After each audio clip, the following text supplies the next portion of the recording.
احمدُ نصلی علی رسولہ الکریم اما بعد فاعوذ باللہ من الشیطان الرجیم بسم اللہ الرحمن الرحیم رب اشرح لی صدری ویسر لی امری واحلل عقدۃ من لسانی یفقہوا قولی ربی یسر ولا تعسر وتمم بالخیر۔ اللہ کے پاک نام سے اس 21ویں پارے کا آغاز کرتی ہوں۔ اس پارے کی ابتدا اللہ کے ذکر، تسکین قلب اور تزکیہ نفس کے ذریعے سے ہو رہی ہے۔ اس کے علاوہ اہل کتاب کو دعوت دی گئی جس میں قرآن کی عظمت اور رسول اللہ صلی اللہ علیہ وسلم کی صداقت بیان کی گئی، جو تو جہانوں کے رب کا کلام ہے۔ اتلو ما اوحی الیک من الکتاب واقم الصلاۃ ان الصلاۃ تنہی عن الفحشاء والمنکر ولذکر اللہ اکبر واللہ یعلم ما تصنعون۔ آپ تلاوت کرو اس کتاب میں سے جو آپ کی طرف وحی کی گئی، اور نماز قائم کرو، یقیناً نماز بے حیائی اور برے کاموں سے روکتی ہے، اور اللہ تعالیٰ کا ذکر یقیناً بہت بڑا ہے، اور جو کچھ تم کرتے ہو اللہ تعالیٰ جانتا ہے۔ تو یہاں براہ راست نبی صلی اللہ علیہ وسلم سے خطاب کیا جا رہا ہے کہ آپ ہمارے لیے اسوہ حسنہ ہیں، تو آپ صلی اللہ علیہ وسلم کی پیروی ہمیں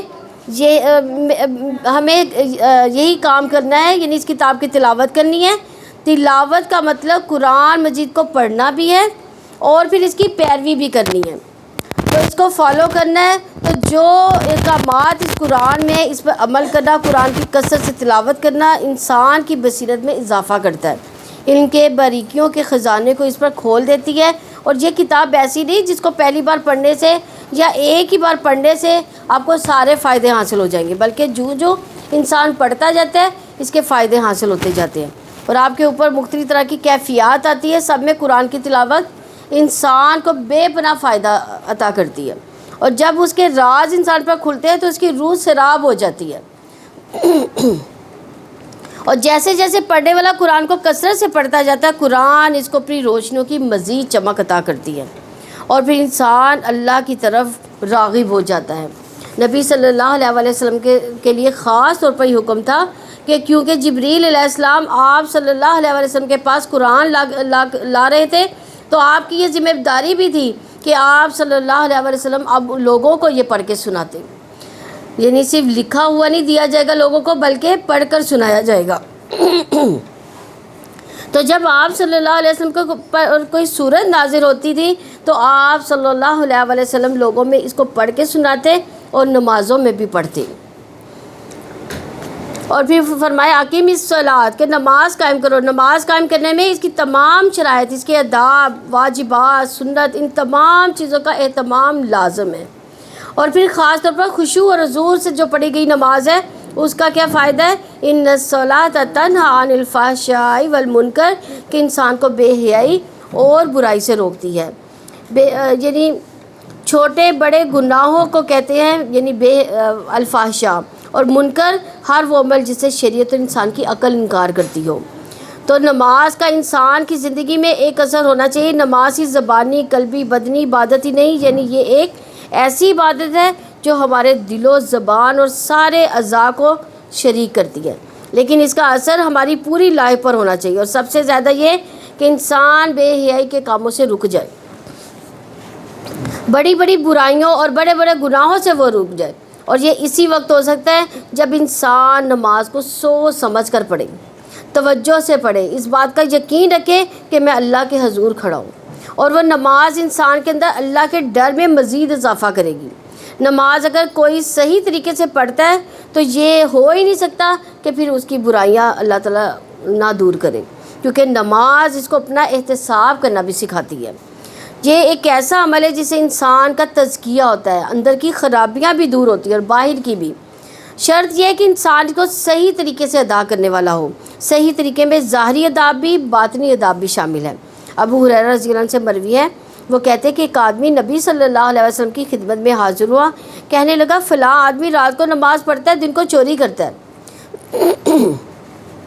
آپ صلی اللہ علیہ وسلم نے فرمایا عنقریب اس کی نماز اسے ایک کام سے روک دے گی۔ اگر ایک شخص نماز کی پابندی اختیار کرتا ہے، اس کو پورے شعور کے ساتھ ادا کرتا ہے، تو ایک دن ایسا آتا ہے کہ نماز اس پر غالب آ جاتی ہے، برائیاں پیچھے چلی جاتی ہیں۔ اسی طرح نماز گناہوں کا بوجھ بھی ہلکا کرتی ہیں۔ رسول اللہ صلی اللہ علیہ وسلم نے فرمایا بندہ جب نماز کے لیے کھڑا ہوتا ہے اس کے سارے گناہ لا کر اس کے کندھوں پر رکھ دیے جاتے ہیں، اور جب وہ رکوع کرتا ہے اس کے گناہ جھڑتے جاتے ہیں، اور جب وہ سجدہ کرتا ہے تو اس کے سارے ہی گناہ جھڑ چکے ہوتے ہیں۔ اور تم اہل کتاب سے جھگڑا نہ کرو مگر انتہائی احسن انداز میں، سوائے ان لوگوں کے جنہوں نے ان میں سے ظلم کیا، اور کہہ دو کہ ہم اس پر ایمان لاتے ہیں جو ہماری طرف نازل کیا گیا اور جو تمہاری طرف نازل کیا گیا، اور ہمارا معبود اور تمہارا معبود ایک ہی ہے، اور ہم اس کی فرما برداری کرنے والے ہیں۔ یہاں کہا جا رہا ہے اے مسلمانوں اہل کتاب سے جھگڑا نہ کرو، یعنی یہود و نصارہ سے جھگڑا نہ کرو مگر ایسے طریقے سے جو بہتر ہو، بہتر طریقہ احسن طریقہ، یعنی صرف ان سے جھگڑا کرو، انہوں نے ان میں سے ظلم کیا، یعنی جو کچھ تمہارے ساتھ سختی سے بات کرے تو پھر اس کے جواب میں آرگومنٹ لا سکتے ہو، ورنہ آرام سے سکون سے تسلی سے عمدہ طریقے سے بات کرو۔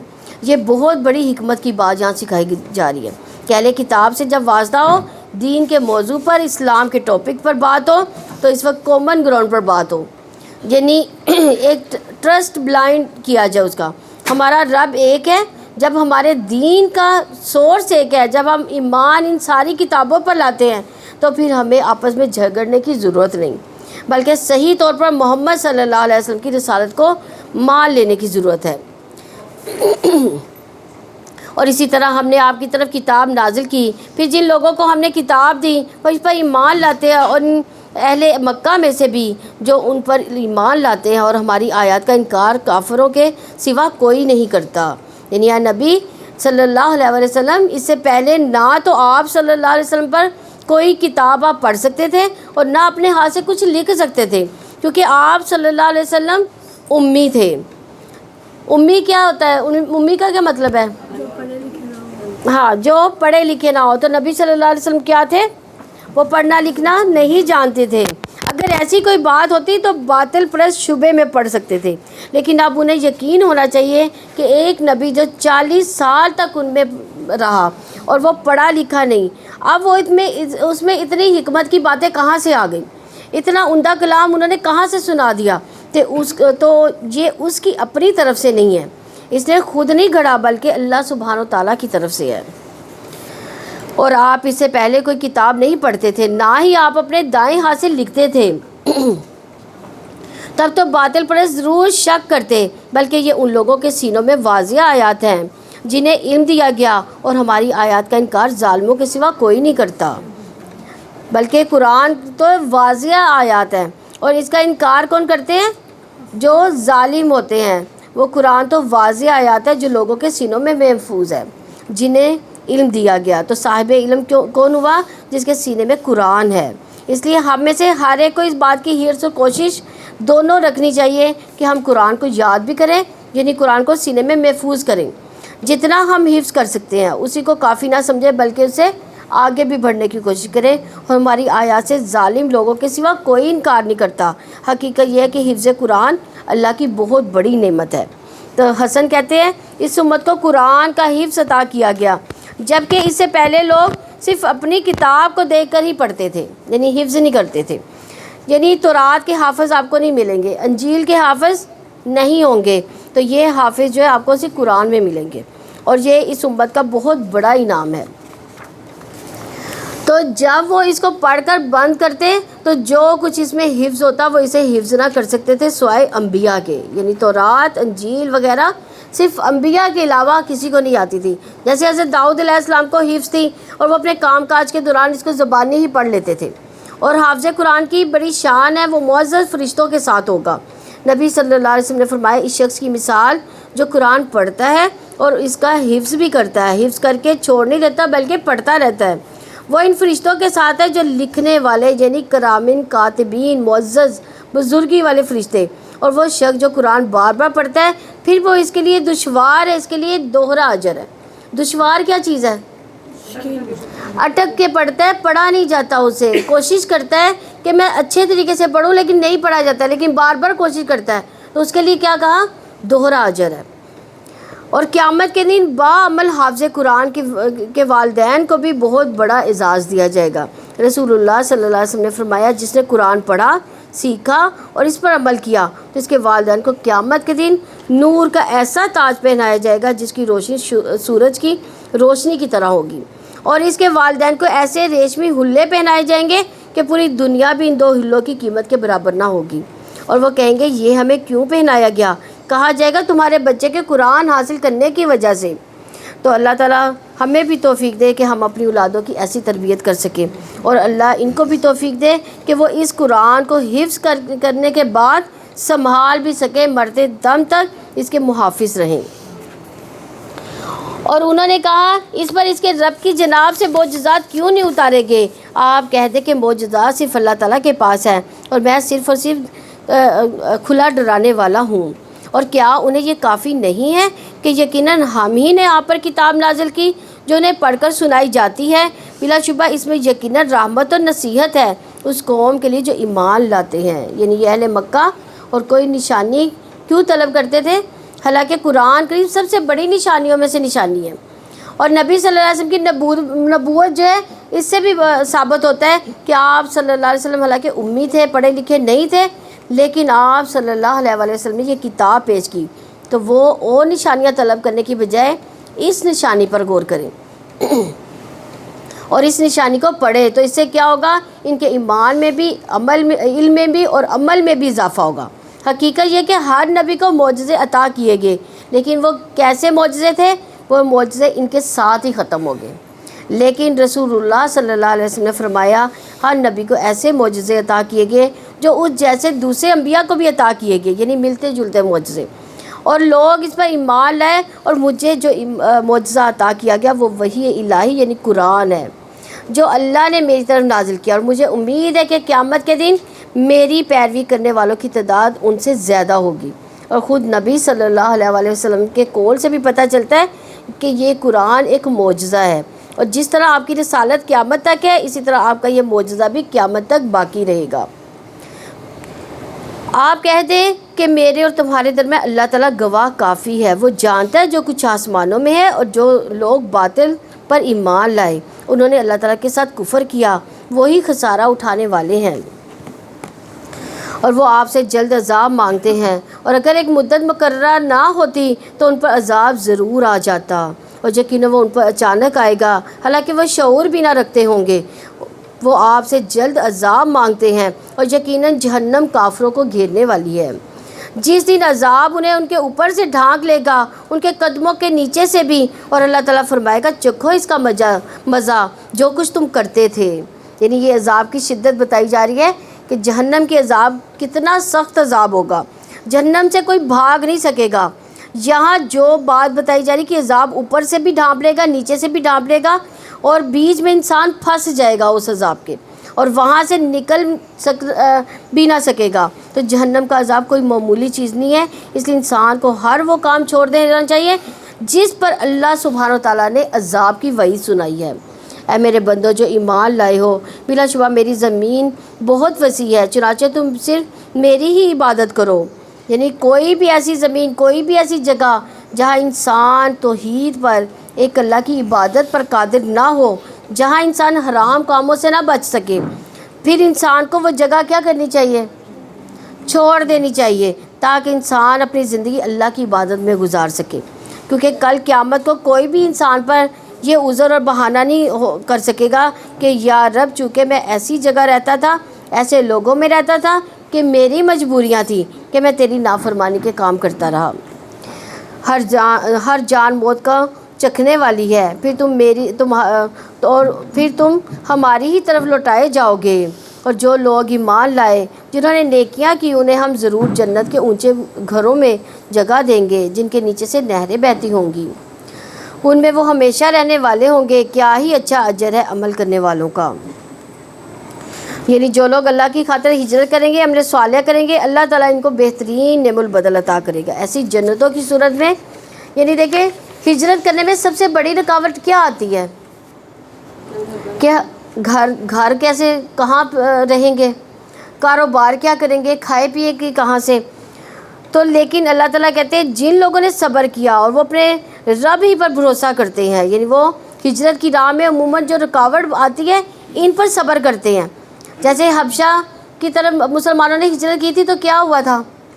وہاں پہ ان کو گھر بار نہیں تھا، کوئی کاروبار نہیں تھا، لیکن اللہ تعالیٰ نے ان کے لیے کیسے جو تھے وسائل پیدا کر دیے۔ مدینہ میں ہجرت کی تو کیسے اللہ تعالیٰ نے مسلمانوں کو تقویت دے دی۔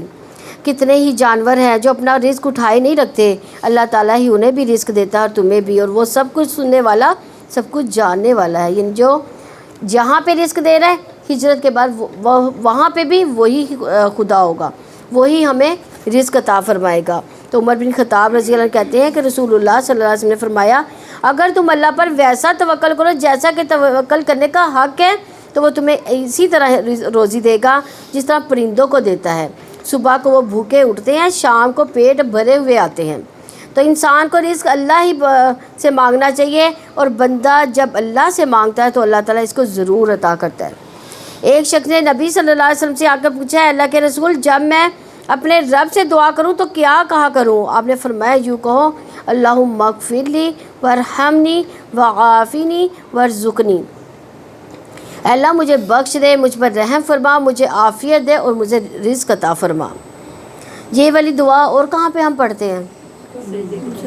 دو سجدوں کے درمیان بھی یہی دعا پڑھی جاتی ہے۔ اس کے بعد آپ صلی اللہ علیہ وسلم نے انگوٹھے کو نکال کر باقی 4 انگلیوں کو بند کر کے فرمایا، یہ 4 چیزیں یعنی جو مانگی گئی دنیا اور آخرت دونوں کو جمع کرتی ہیں، یعنی دونوں کے لیے یہ کافی ہو جاتی ہیں۔ لیکن یہاں یہ بات ایک قابل غور ہے کہ رزق کی تلاش میں اعتدال سے کام لینا چاہیے۔ یہ نہیں کہ انسان اپنی عبادت کا وقت بھی رزق کی تلاش میں ہی لگا دے، کیونکہ نبی صلی اللہ علیہ وسلم نے فرمایا، دنیا کی طلب میں اعتدال سے کام لو، اس لیے کہ ہر ایک کو وہ ملے گا جو اس کے لیے لکھ دیا گیا۔ یعنی آپ تلاش ضرور کرو، اس کے پیچھے اپنی نمازیں نہ برباد کرو۔ اور یقیناً اگر آپ ان لوگوں سے پوچھیں کہ آسمان و زمین کو کس نے پیدا کیا اور سورج و چاند کو کس نے مسخر کیا، تو وہ ضرور کہیں گے اللہ تعالیٰ نے۔ پھر وہ کہاں سے بہکائے جا رہے ہیں؟ اللہ تعالیٰ اپنے بندوں میں سے جس کا چاہتا ہے رزق کشادہ کرتا ہے، جس کا چاہتا ہے تنگ کر دیتا ہے۔ بلا شبہ اللہ تعالیٰ ہر چیز کو بخوبی جاننے والا ہے۔ اور یقیناً اگر آپ ان سے پوچھیں آسمان سے پانی کس نے نازل کیا، پھر اس کے ساتھ زمین کو اس کی موت کے بعد زندہ کیا، تو یقیناً وہ ضرور کہیں گے کہ اللہ تعالیٰ نے۔ آپ کہہ دیں سب تعریف اللہ تعالیٰ کے لیے، بلکہ ان میں سے اکثر نہیں سمجھتے۔ اور یہ دنیا کی زندگی کچھ نہیں مگر ایک دل لگی اور کھیل ہے، اور یقیناً آخرت کا گھر ہی اصلی زندگی ہے، کاش کہ وہ جانتے ہوتے۔ یعنی دنیا کی زندگی ایک کھیل تماشے کے سوا کچھ نہیں، اصل زندگی تو آخرت کا گھر ہے۔ کاش لوگ اس بات کو جانتے ہوتے، کہ وہ جانتے کہ دنیا ایک وقتی جگہ ہے، ایسی جیسے انسان کھیل کے میدان میں جاتا ہے، کتنی دیر وہاں پہ رہتا ہے، ہلا گلا کرتا ہے، ہار جیت دیکھتا ہے اور پھر گھر آ جاتا ہے۔ لیکن جب آپ میچ ختم ہونے کے بعد وہاں پہ کبھی جا کے دیکھیں تو کیسے سناٹا چھایا ہوتا ہے، وہاں پہ وحشت ہوتی ہے، وہاں پہ کھڑا نہیں ہوا جاتا۔ اس لیے دنیا میں انسان بہت ایکسائٹیڈ ہوتا ہے، یہ کامیاب ہو گیا، اس کو ڈگری مل گئی، اس کی شادی ہوگی، اس کے بچے ہو گئے، اس کا بزنس اچھا ہو گیا ہے، تو یہ سب کیا، یہ ایک کھیل تماشا ہے۔ تو دنیا کی زندگی بھی بس ایسے ہی ہے جیسے ایک اسکرین کے اوپر آپ یہ ساری چیزیں دیکھ رہے ہیں، اور جلدی اس نے بند ہو جانا ہے، آنکھیں بند ہو جائیں گی اور انسان قبر میں اتر جائے گا۔ یہ سب کچھ خواب جیسا لگے گا، اس کی کوئی حقیقت نظر نہیں آئے گی، اس میں سے کوئی چیز بھی ہم ساتھ نہیں لے جا سکتے سوائے اپنے نیک اعمال کے۔ تو قرآن مجید میں ایک اور جگہ بھی آتا ہے، وَإِنَّ الْآخِرَةَ هِيَ دَارُ الْقَرَارِ، اور یقیناً آخرت کا گھر وہی رہنے کا گھر ہے، اور اصل عیش جو ہے آخرت کی عیش ہے۔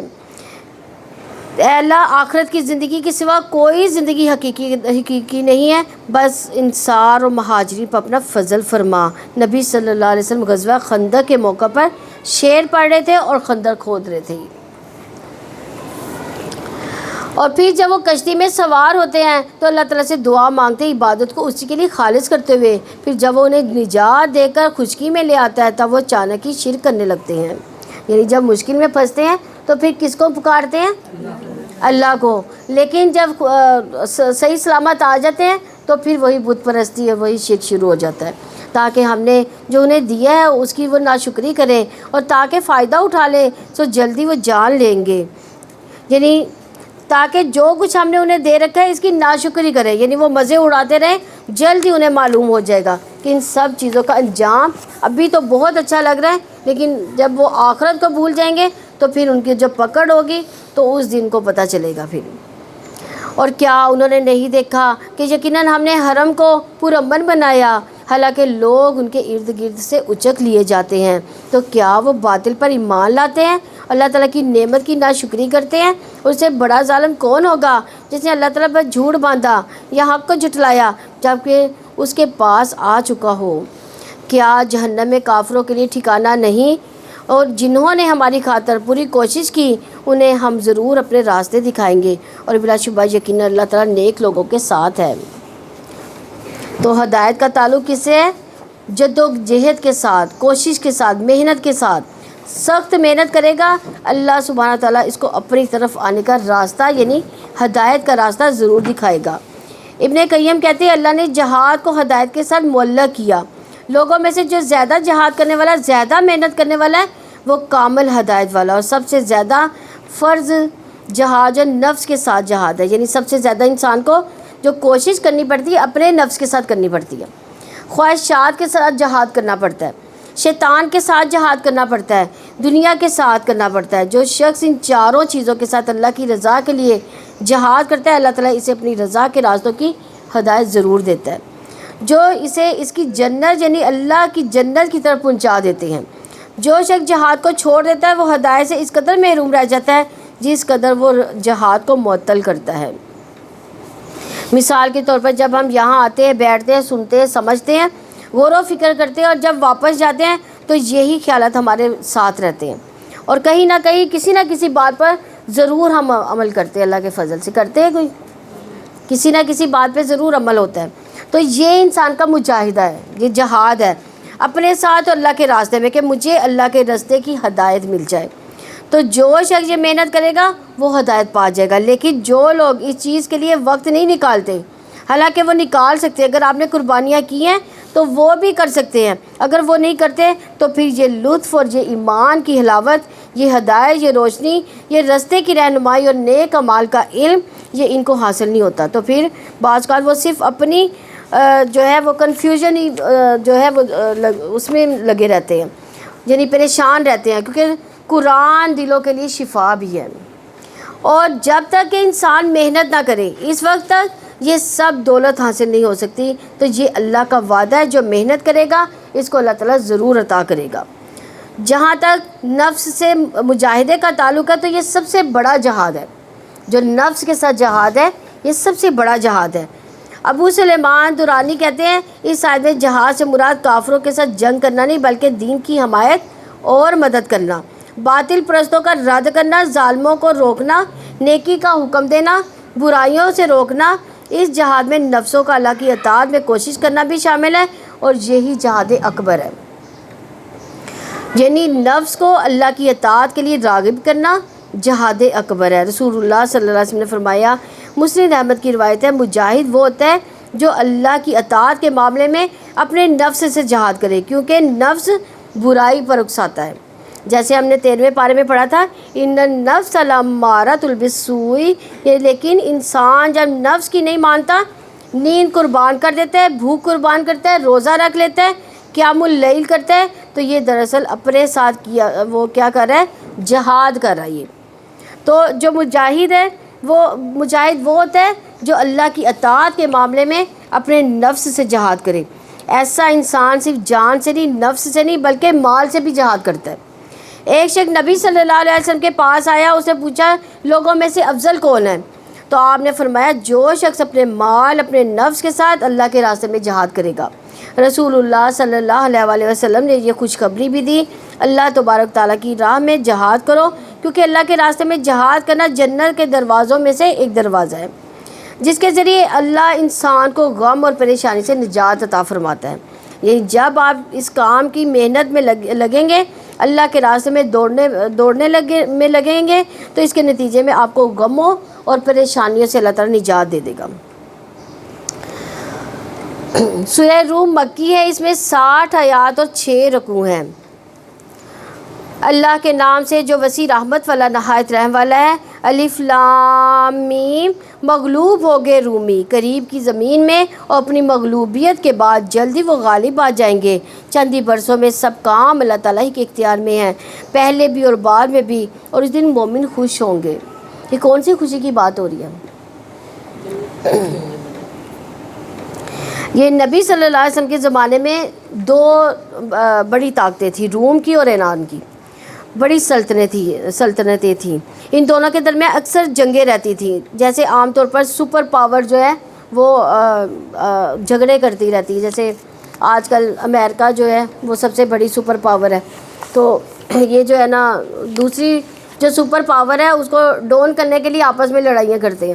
تو اس وقت یہ دو سپر پاوریں تھیں، تو انسانی جو ایرانی تھے وہ مشرک تھے اور آگ کی پوجا کرتے تھے، اور رومی اہل کتاب تھے، اپنے آپ کو تورات اور انجیل کی طرف منسوب کرتے تھے۔ اہل فارس کی نسبت رومی مسلمانوں کے زیادہ قریب تھے۔ رومی کیوں مسلمانوں کے زیادہ قریب تھے؟ اہل کتاب تھے اس وجہ سے، اور اس لیے مسلمان یہ چاہتے تھے کہ رومی ایرانیوں پر فتح یاب ہو جائے، کیونکہ مشرکین مکہ اہل فارس شرک میں شریک تھے، اس لیے مشرکین مکہ رومیوں پر اہل فارس کی فتح چاہتے تھے، کیونکہ اہل فارس کس کی پوجا کرتے تھے؟ آگ کی پوجا کرتے تھے۔ رومیوں کو ایرانیوں یا اہل فارس کے خلاف جنگوں میں کامیابیاں حاصل ہوئیں، لیکن مکمل فتح نہ حاصل ہو سکی، یعنی وہ کس پر چڑھائی کر رہے تھے؟ رومیوں پر۔ رومی جو تھے وہ مغلوب ہو رہے تھے، ایرانی جو تھے وہ فتح یاب ہو رہے تھے، لیکن مکمل فتح نہیں ہوئی تھی ان کی، بلکہ ایران سے ملک بعض رومی علاقے ایرانیوں کے قبضے میں بھی آ گئے۔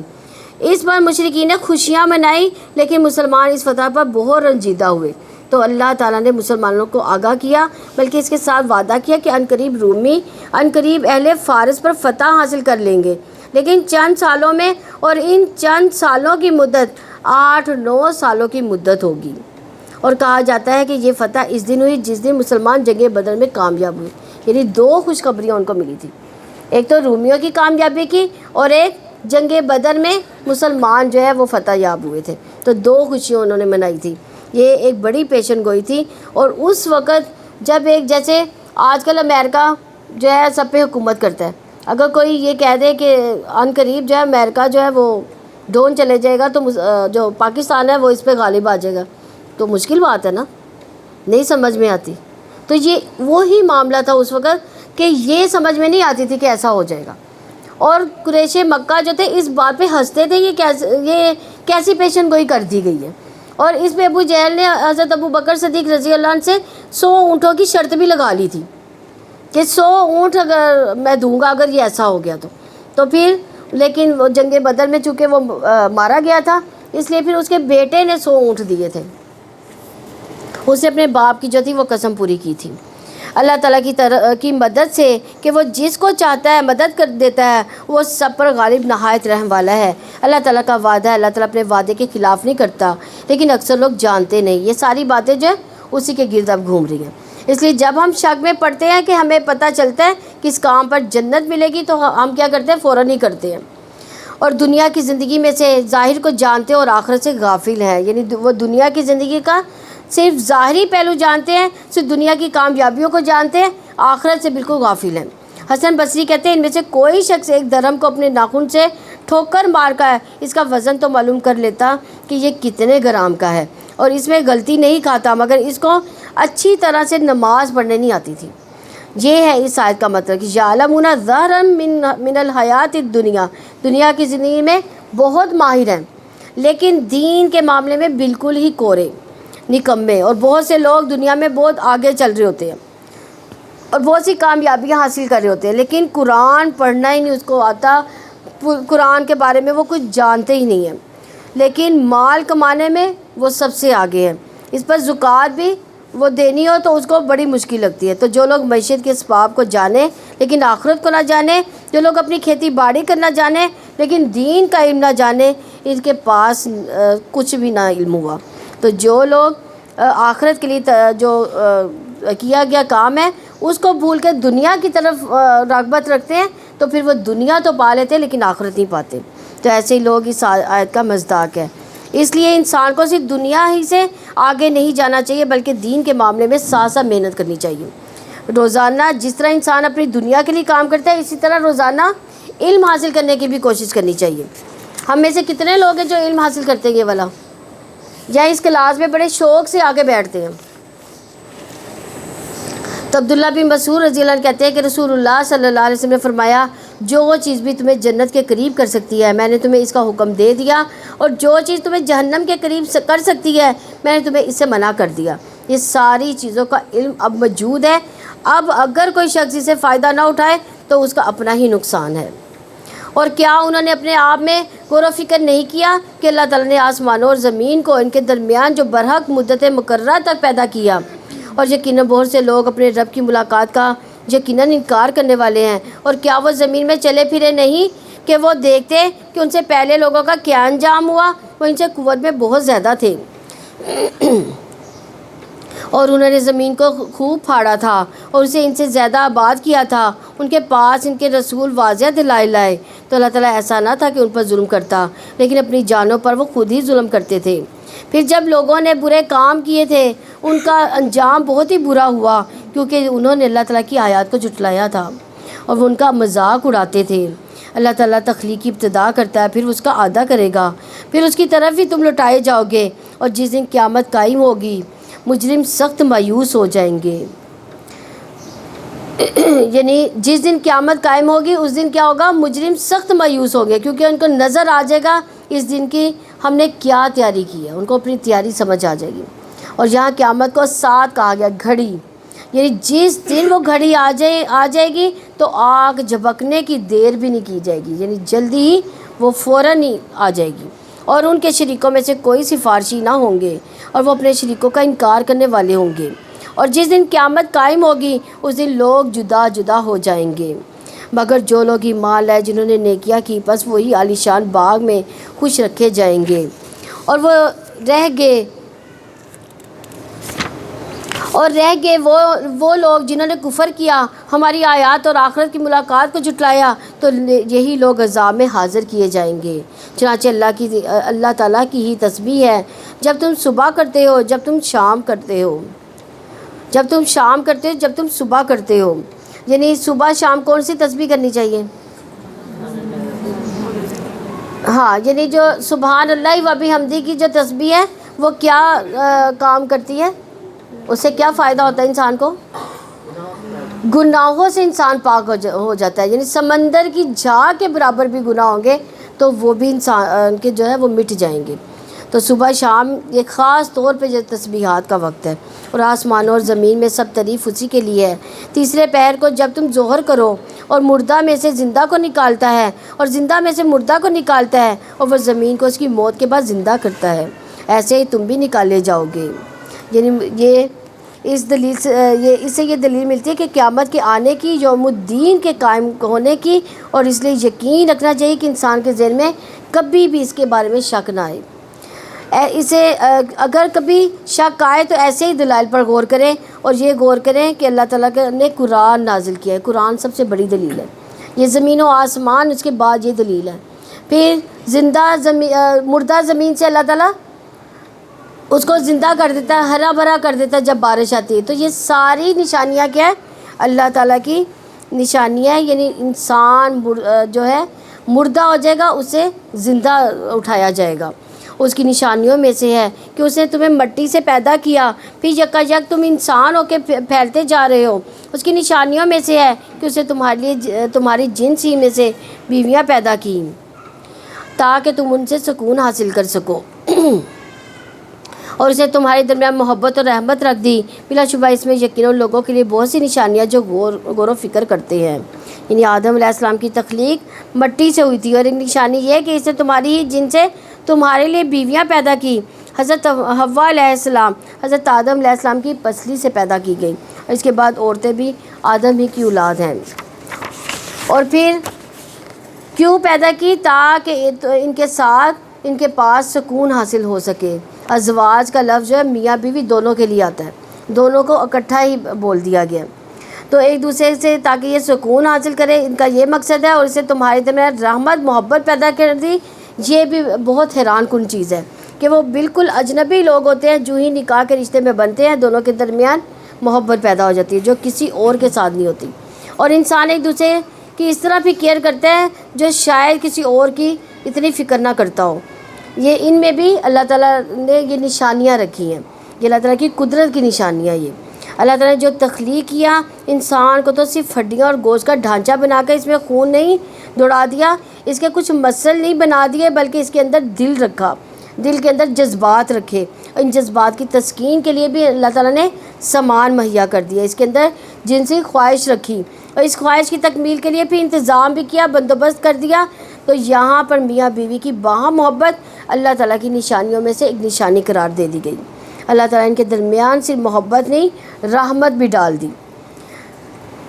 تو یہ رحمت کیا ہوتی ہے, یعنی اسی وجہ سے انسان ایک دوسرے کی پھر کیئر کرتا ہے. یہ سب سے بڑی رحمت ہے. اور بہترین بیوی پھر کون سی ہے؟ جو شوہر کی کیئر کرتی ہے. اور بہترین شوہر کون سا ہے؟ جو بیوی کی کیئر کرتا ہے.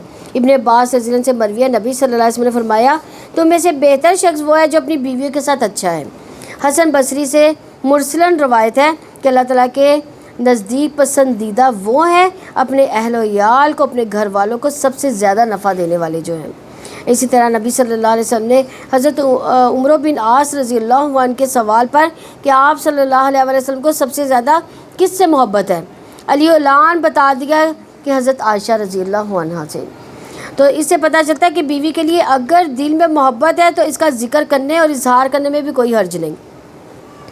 حضرت عائشہ رضی اللہ عنہا کہتی ہے کہ میں حیض کی حالت میں پانی پیتی تھی اور برتن نبی صلی اللہ علیہ وسلم کو دے دیتی. آپ صلی اللہ علیہ وسلم اسی جگہ سے پیتے جہاں سے میں نے پیا ہوتا. ہڈی سے گوشت کھا کر وہ ہڈی نبی صلی اللہ علیہ وسلم کو دے دیتی. آپ اسی جگہ سے کھاتے تھے جہاں سے میں نے کھایا ہوتا, حالانکہ میں حیض کی حالت میں ہوتی تھی. تو حیض کی حالت میں عورت کوئی اچھوت نہیں ہوتی. اسی طرح جو عورت شوہر سے محبت کرتی ہے اس کی بھی فضیلت ہے. نبی صلی اللہ علیہ وسلم نے فرمایا کیا میں تمہیں ان عورتوں کی خبر نہ دوں جو جنت میں ہوں گی؟ ہم نے عرض کیا ضرور ہے اللہ کے رسول صلی اللہ علیہ وسلم. آپ صلی اللہ علیہ وسلم نے فرمایا محبت کرنے والی زیادہ بچے جننے والی. جب اسے غصہ آئے یا اس کے ساتھ برا کیا جائے یا اس کا شوہر اس کے ساتھ غصہ یا ناراض ہو تو وہ کہتی ہے میرا ہاتھ آپ کے ہاتھ میں, اور میں اپنی آنکھوں میں نیند کا سربا نہیں لگاؤں گی جب تک آپ راضی اور خوش نہ ہو جائیں. یعنی شوہر کی دل دادی ہوتی ہیں, اس کو منانے والی ہوتی ہیں. دوسری طرف نبی صلی اللہ علیہ وسلم نے مومن مرد کو بھی تلقین کی کہ کوئی مومن مرد کسی مومن عورت سے بغض نہ رکھے, یعنی اپنی بیوی سے نفرت نہ کرے.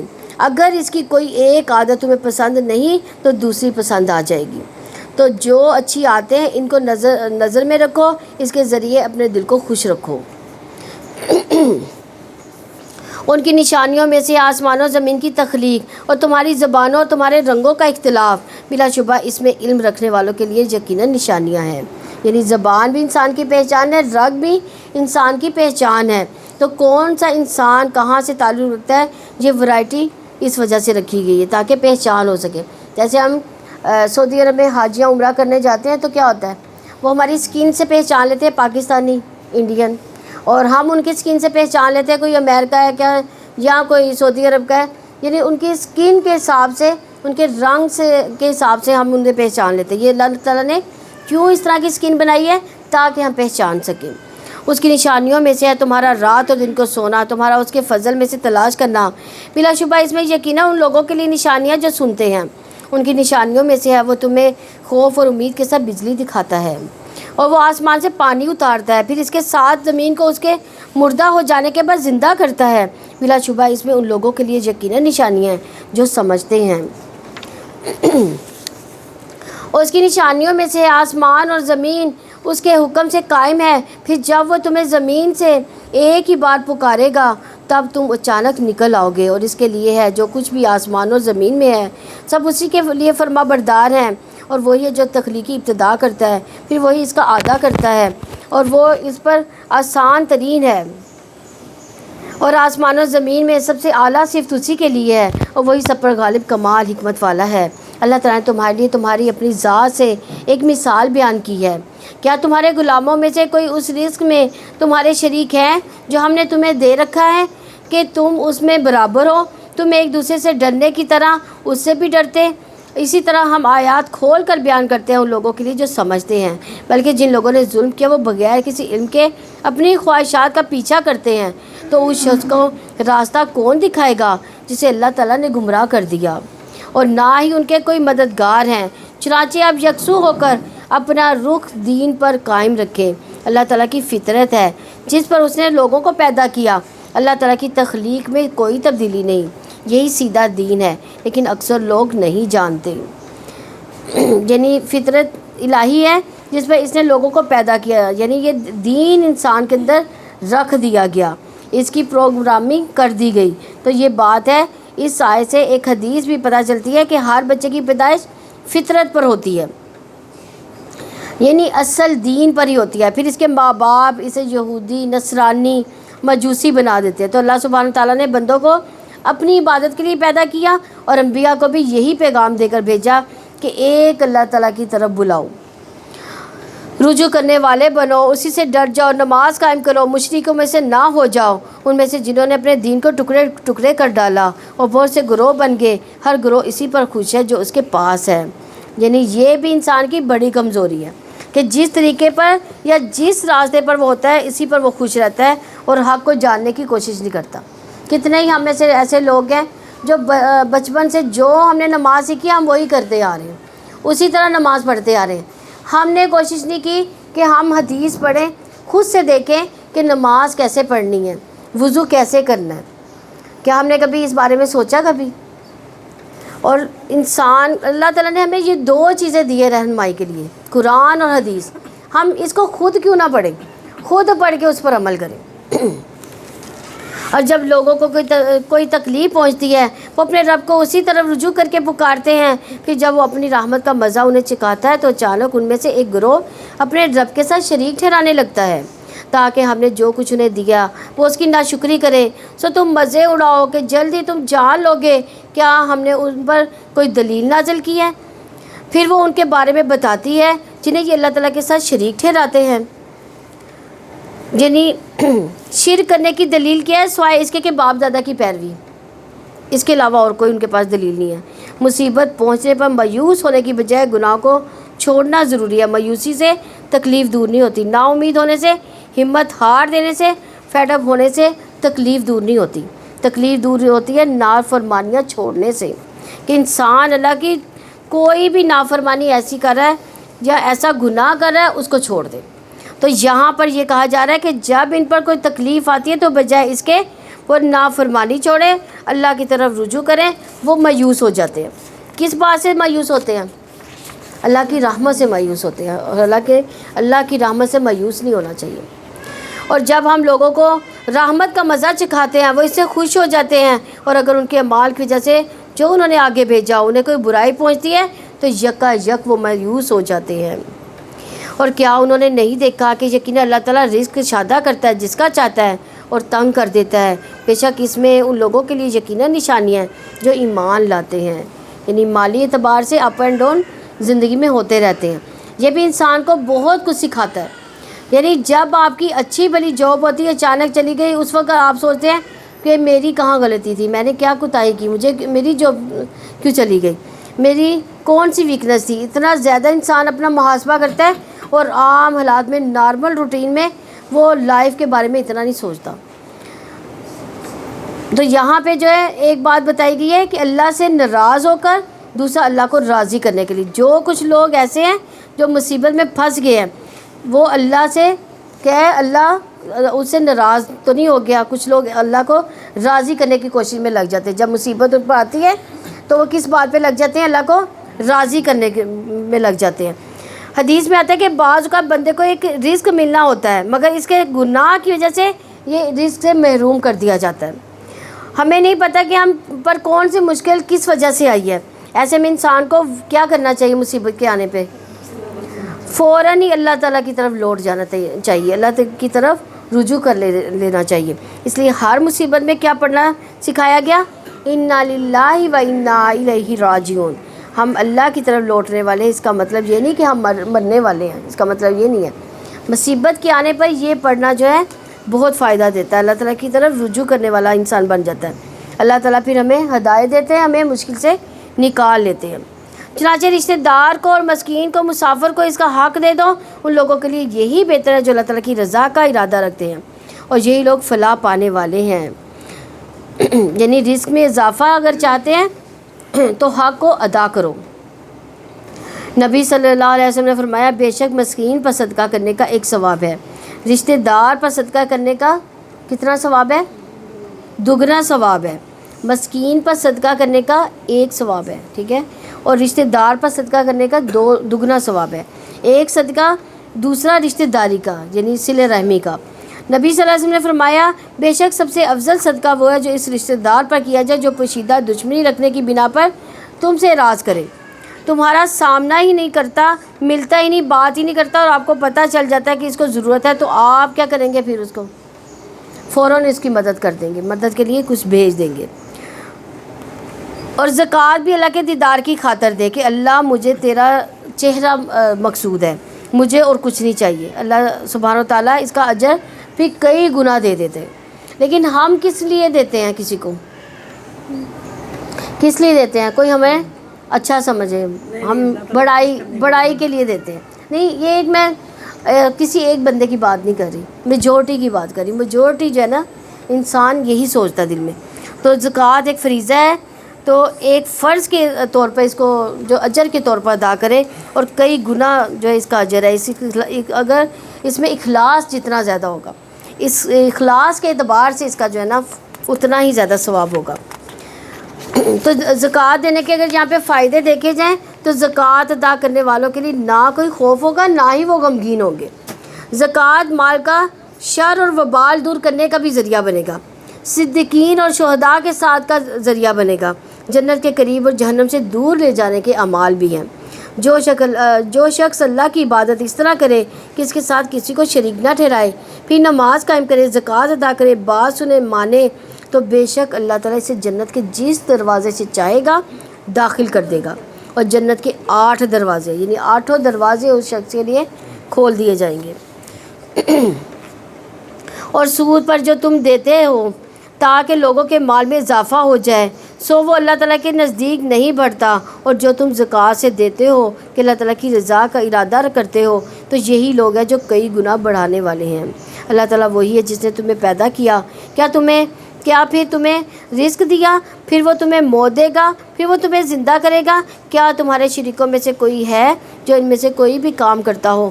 پاک ہے وہ، اور ان سب میں بہت بلند ہے جنہیں جو وہ شریک بناتے ہیں۔ لوگوں کے اپنے ہاتھوں کی کمائی کی وجہ سے خشکی اور سمندر میں فساد برپا ہو گیا، تاکہ اللہ تعالیٰ ان کے بعض کاموں کا انہیں مزہ چکھائے تاکہ وہ پلٹ آئیں۔ تو انسان کے اپنے اعمال کی وجہ سے خشکی سمندر میں فساد ظاہر ہوتا ہے، یعنی دنیا میں بھی انسان کو اپنے اعمال کا بدلہ ملتا ہے، کیونکہ جب خشکی اور سمندر میں فساد ہوتا ہے تو نتیجہ کیا ہوتا ہے؟ جیسے سمندر میں ہی شکار کم ہوتا ہے، مچھلیاں کم ہوتی ہیں، سمندری جانور مرنے لگتے ہیں، کاروبار میں گھاٹا ہوتا ہے۔ اور پھر اسی طرح خشکی پر بھی جب امن و امان خراب ہوتا ہے تو لوگوں کے طرح طرح کے نقصانات ہوتے ہیں۔ تو آپ دیکھیں یہ چیز کتنی اہمیت پکڑ گئی ہے کہ انسان نے اپنے یہ زیادتی و اسراف کی جیسے فضا اور ماحولیات کے اندر بہت بڑی خرابیاں پیدا کر لی ہیں۔ اس کا نتیجہ اس کو خود ہی بھگتنا پڑتا ہے۔ پھر اسی طرح برے اعمال بھی فضا کو متاثر کر دیتے ہیں، جیسے ہماری اسرا فضا متاثر ہوتی ہے، ہمارے برے اعمال ہماری فضا کو متاثر کر دیتے ہیں۔ حضرت عائشہ رضی اللہ عنہ نے ایک بار حضرت صفیہ رضی اللہ عنہ کے بارے میں کہی تھی کہ آپ صلی اللہ علیہ وسلم نے فرمایا کہ تم نے ایسا کلمہ کہا کہ سمندر میں ڈالا جائے، گھلایا جائے تو سمندر کڑوا ہو جائے، یعنی اتنی شدید بات کہہ دی تم نے۔ انہوں نے کہا کہ تمہارا قد چھوٹا ہے، یعنی انہوں نے صرف حضرت صفیہ کو کیا کہا تھا کہ تمہارا قد چھوٹا ہے۔ تو یعنی اس بات پہ بھی نبی صلی اللہ علیہ وسلم نے کیا فرمایا کہ تم نے ایسی بری بات کہی ہے کہ اگر سمندر کے پانی میں اس کو ڈال دیا جائے تو پورا پانی ہی کڑوا ہو جائے۔ اسی طرح حدیث میں آتا ہے کہ جب لوگ ناپ تول میں کمی کرتے ہیں تو انہیں قحط سالیاں، سخت تکلیفیں اور بادشاہوں کے ظلم دبوچ لینے والے نازل ہوتے ہیں۔ جب کسی قوم میں بدکاری عام ہو جاتی ہے اور وہ اعلانیہ اس کے ارتکاب کرتے ہیں تو اس میں طاعون اور مختلف بیماریاں جو ان کے پہلوں میں نہیں تھیں وہ پھیل جاتی ہیں۔ تو آج دیکھیں ہمیں ایسی بیماریاں آ رہی ہیں جو پہلے میں نہیں تھی کبھی بھی۔ آپ کہہ دیں کہ زمین میں چلو پھرو، پھر دیکھو اس سے پہلے لوگوں کا کیسا انجام ہوا، ان میں سے اکثر مشرک تھے۔ بس آپ اپنا چہرہ دین کے لیے سیدھا قائم رکھیں، اس سے پہلے کہ اللہ تعالیٰ کی طرف سے وہ دن آئے جس کا ٹل جانا نہیں ہے۔ اس دن وہ الگ الگ ہو جائیں گے۔ کون سا دن نہیں ٹلے گا؟ قیامت کا دن۔ جس نے کفر کیا تو اس کا کفر اسی پر ہے، جس نے نیک عمل کیا تو وہ اپنے لیے سامان تیار کر رہے ہیں تاکہ اللہ تعالیٰ اپنے فضل سے ان لوگوں کو جزا دے جو ایمان لائے، اور جنہوں نے نیکیاں کی یقیناً وہ کافروں سے محبت نہیں کرتا۔ اس کی نشانیوں میں سے ہے کہ وہ بشارت دینے والی ہوائیں بھیجتا ہے تاکہ وہ تمہیں اپنی کچھ رحمت کا مزہ چکھائے، اور تاکہ کشتیاں اس کے حکم سے چلیں، اور تاکہ تم اس کا کچھ فضل تلاش کرو، تاکہ تم شکر گزار بنو۔ یعنی ہوا بھی اللہ تعالیٰ کی نشانیوں میں سے ایک نشانی ہے، اور اللہ ہی سے چھوڑتا ہے، اس لیے اگر تیز ہوا کچھ اڑا کر لے جائے تو اسے برا بھلا نہ کرو۔ رسول اللہ صلی اللہ علیہ وسلم نے فرمایا ہوا اللہ کی رحمت میں سے ہے۔ تو ایک صحابی نے کہا ہوا رحمت بھی لاتی ہے؟ آپ نے فرمایا اللہ کی ہوا رحمت اور عذاب بھی لاتی ہے، یعنی ہوا میں رحمت بھی ہوتی ہے اور عذاب بھی ہوتا ہے۔ جب اسے دیکھو تو اسے برا نہ کہو بلکہ اللہ سے خیر کا سوال کرو اور شر سے پناہ مانگو۔ ایک اور حدیث میں آتا ہے کہ ہوا کو لعن طعن نہ کرو کیونکہ یہ تو اللہ کے حکم کا پابند ہے۔ جس نے کسی ایسی چیز پر لعنت کی جو اس کی مستحق نہ ہو تو وہ پلٹ کر اسی پر پڑتی ہے جو لعنت بھیج رہا ہوتا ہے۔ تو یہ حقیقت ہے، جہاں ہوا اللہ کی رحمت ہے وہاں لوگوں کے لیے عذاب بھی لاتی ہے۔ بہرحال عام طور پر روزمرہ ہوا چلتی ہے، اس کے بڑے فائدے بھی ہوتے ہیں۔ ہوا کے ذریعے کیسے عذاب دیا جا سکتا ہے؟ طوفانوں سے گھر ٹوٹ جاتے ہیں، یا بہت سرد ہوا سے ایک قوم کو تباہ کیا گیا تھا۔ 7 دن اور 8 راتیں ان پر سرد ہوائیں چھوڑ دی گئی تھیں، اور بلا شبہ یقیناً ہم نے آپ سے پہلے بھی رسول ان کی قوم کی طرف بھیجے تھے، پھر وہ ان کے پاس واضح نشانیاں لائے تھے تو ہم نے ان سے انتقام لیا جنہوں نے جرم کیا۔ مومنوں کی مدد کرنا ہم پر لازم ہے۔ اللہ تعالیٰ وہ ہے جو ہوائیں بھیجتا ہے تو وہ بادل اٹھاتی ہے، پھر وہ جس طرح چاہتا ہے انہیں آسمان میں پھیلا دیتا ہے، انہیں ٹکڑوں میں تقسیم کر دیتا ہے، چنانچہ آپ بارش کو دیکھتے ہیں کہ اس کے درمیان سے نکل رہی ہے، پھر وہ اپنے بندوں میں سے جس پر چاہتا ہے بارش برساتا ہے، تب وہ بہت خوش ہوتے ہیں۔ یہ سارا منظر ہم دیکھ رہے ہوتے ہیں، ہوا چل رہی ہوتی ہے، بادل آتے ہیں، پھر بادل اکٹھے ہوتے ہیں، پھر بارش برستی ہے، پھر بندے خوش ہوتے ہیں کیونکہ فضا دھل جاتی ہے، اس سے ہر چیز نکھر جاتی ہے، تو اس کے فائدے ہی فائدے ہیں۔ حالانکہ بلا شبہ اس سے پہلے ان پر برسائی جائے، اس سے پہلے ہی یقیناً وہ مایوس تھے۔ چنانچہ آپ اللہ تعالیٰ کی رحمت کے آثار دیکھیں کہ کس طرح وہ زمین کے مردہ ہو جانے کے بعد اسے زندہ کرتا ہے۔ بلا شبہ مردوں کو یقیناً زندہ کرنے والا ہے، اور وہی ہر چیز پر پوری طرح قدرت رکھنے والا ہے۔ اور یقیناً اگر ہم ہوا بھیج دیں پھر وہ کھیتی کو زرد پڑی ہوئی دیکھیں تو اس کے بعد یقیناً وہ ناشکری کرتے رہ جائیں۔ بس یقیناً آپ مردوں کو نہیں سنا سکتے، نہ ہی آپ بہروں کو سنا سکتے ہیں جبکہ وہ پیٹھ پھیر کر لوٹ جائیں، اور نہ ہی آپ اندھوں کو کبھی ان کی گمراہی سے ہدایت دینے والے ہیں۔ آپ کسی کو نہیں سنا سکتے ان کے سوا جو ہماری آیات پر ایمان لاتے ہیں، چنانچہ وہی اطاعت کرنے والے ہیں۔ اللہ تعالیٰ وہ ہے جس نے تمہیں کمزوری سے پیدا کیا، پھر اس کمزوری کے بعد تمہیں قوت دی، پھر قوت کے بعد کمزوری اور بڑھاپا بنا دیا۔ وہ جو چاہتا ہے پیدا کرتا ہے، وہی سب کچھ جاننے والا، پوری طرح قدرت رکھنے والا ہے۔ یعنی بچپن میں انسان کیا ہوتا ہے؟ کمزور ہوتا ہے۔ جوانی میں کیا ہوتا ہے؟ طاقتور ہو جاتا ہے۔ بڑھاپے میں پھر انسان بچہ بن جاتا ہے۔ تو وہ جیسے چاہے پیدا کرتا ہے، سب کچھ جاننے والا، قدرت والا ہے۔ تو ایک وقت آتا ہے کہ انسان جو کچھ کھاتا ہے وہ جسم کو لگتا ہی چلا جاتا ہے، یعنی انسان بڑے سے بڑا ہوتا جاتا ہے۔ ہر چیز کھاتا ہے ایسے لگتی ہے کہ انسان توانا ہوتا جاتا ہے، اور پھر ایک ایج ایسی آتی ہے کہ کوئی بھی غذا کھاتا ہے وہ اس کو الٹی لگتی ہے، اور حالانکہ وائٹامن کی گولیاں بھی کھاتا ہے، پھر بھی وہ کمزور سے کمزور ہوتا جاتا ہے۔ تو انسان بالکل بے بسی کے عالم میں پہنچ جاتا ہے، جس میں وہ نہ اپنے کھانے پر قادر ہے، نہ کھایا ہوا جسم پہ سے نکالنے پر قادر ہے۔ تو اللہ سبحانہ تعالیٰ سب کو ایسی اس عمر کی جو عمر ہے اس سے نجات دے، اللہ تعالیٰ اس عمر سے بچائے۔ تو لیکن ہمیں یہ نشانی یاد رکھنی چاہیے، اللہ تعالیٰ کی نشانیوں میں سے ہے۔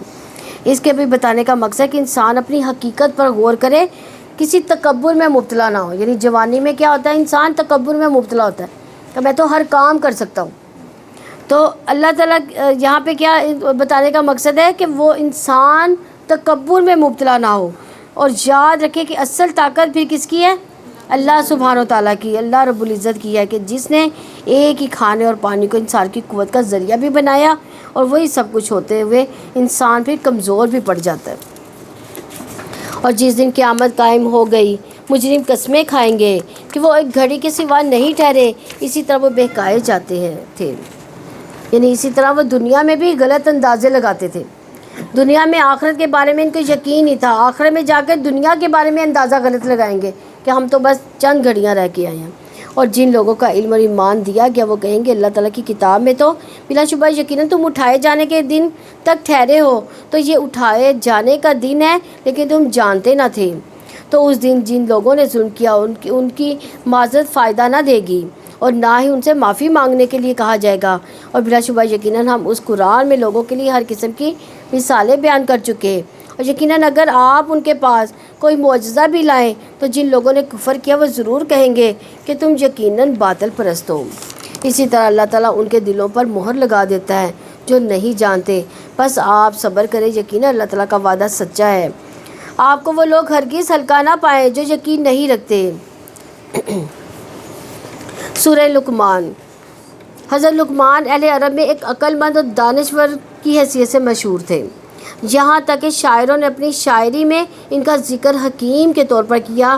قرآن نے واضح کر دیا کہ جس لقمان کی حکمت اور دانش کو تم مانتے ہو اس نے بھی شرک و ظلم عظیم کہا ہے، اور اپنے بیٹے کو بھی وصیت کی تھی کہ تم کبھی شرک مت کرنا۔ اس سورہ میں ان کی بہت سی نصیحتیں ہیں جو انہوں نے اپنے بیٹے کو کی ہیں، ذکر یہاں پہ آیا اسی وجہ سے۔ یہ سورۃ توحید کے دلائل اور آخرت کی یاد دہانی کے لیے مؤثر مضامین پر مشتمل ہے۔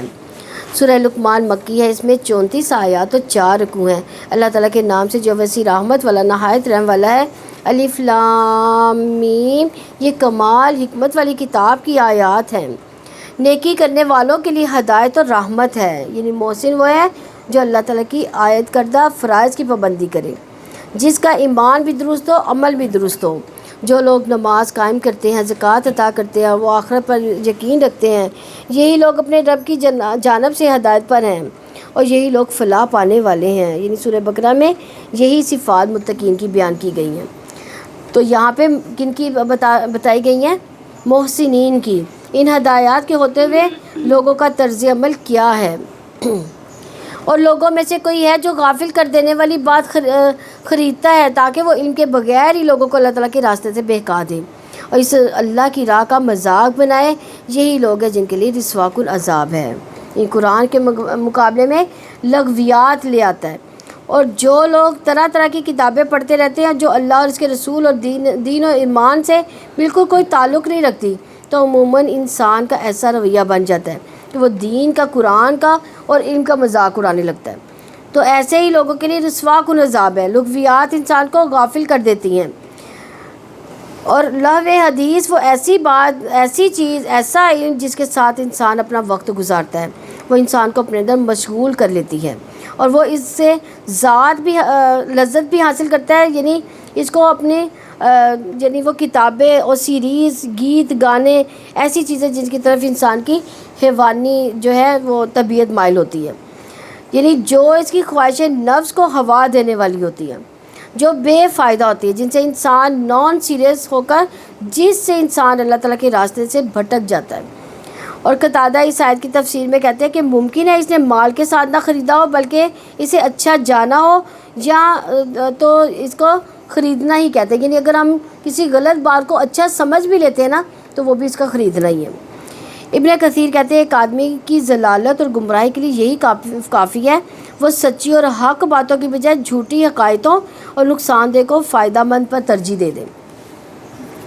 اسے یہ بھی پتہ چلتا ہے کہ کوئی بھی چیز جو انسان کو غافل کرنے والی ہو، انسان کو اپنے اندر اتنا مشغول کر دے کہ انسان اس کو پا کر اتنا انجوائے کرے کہ اپنے دین، ایمان، آخرت سب چیز کو بھول جائے، تو وہ چیز اس کے لیے ناپسندیدہ ہے۔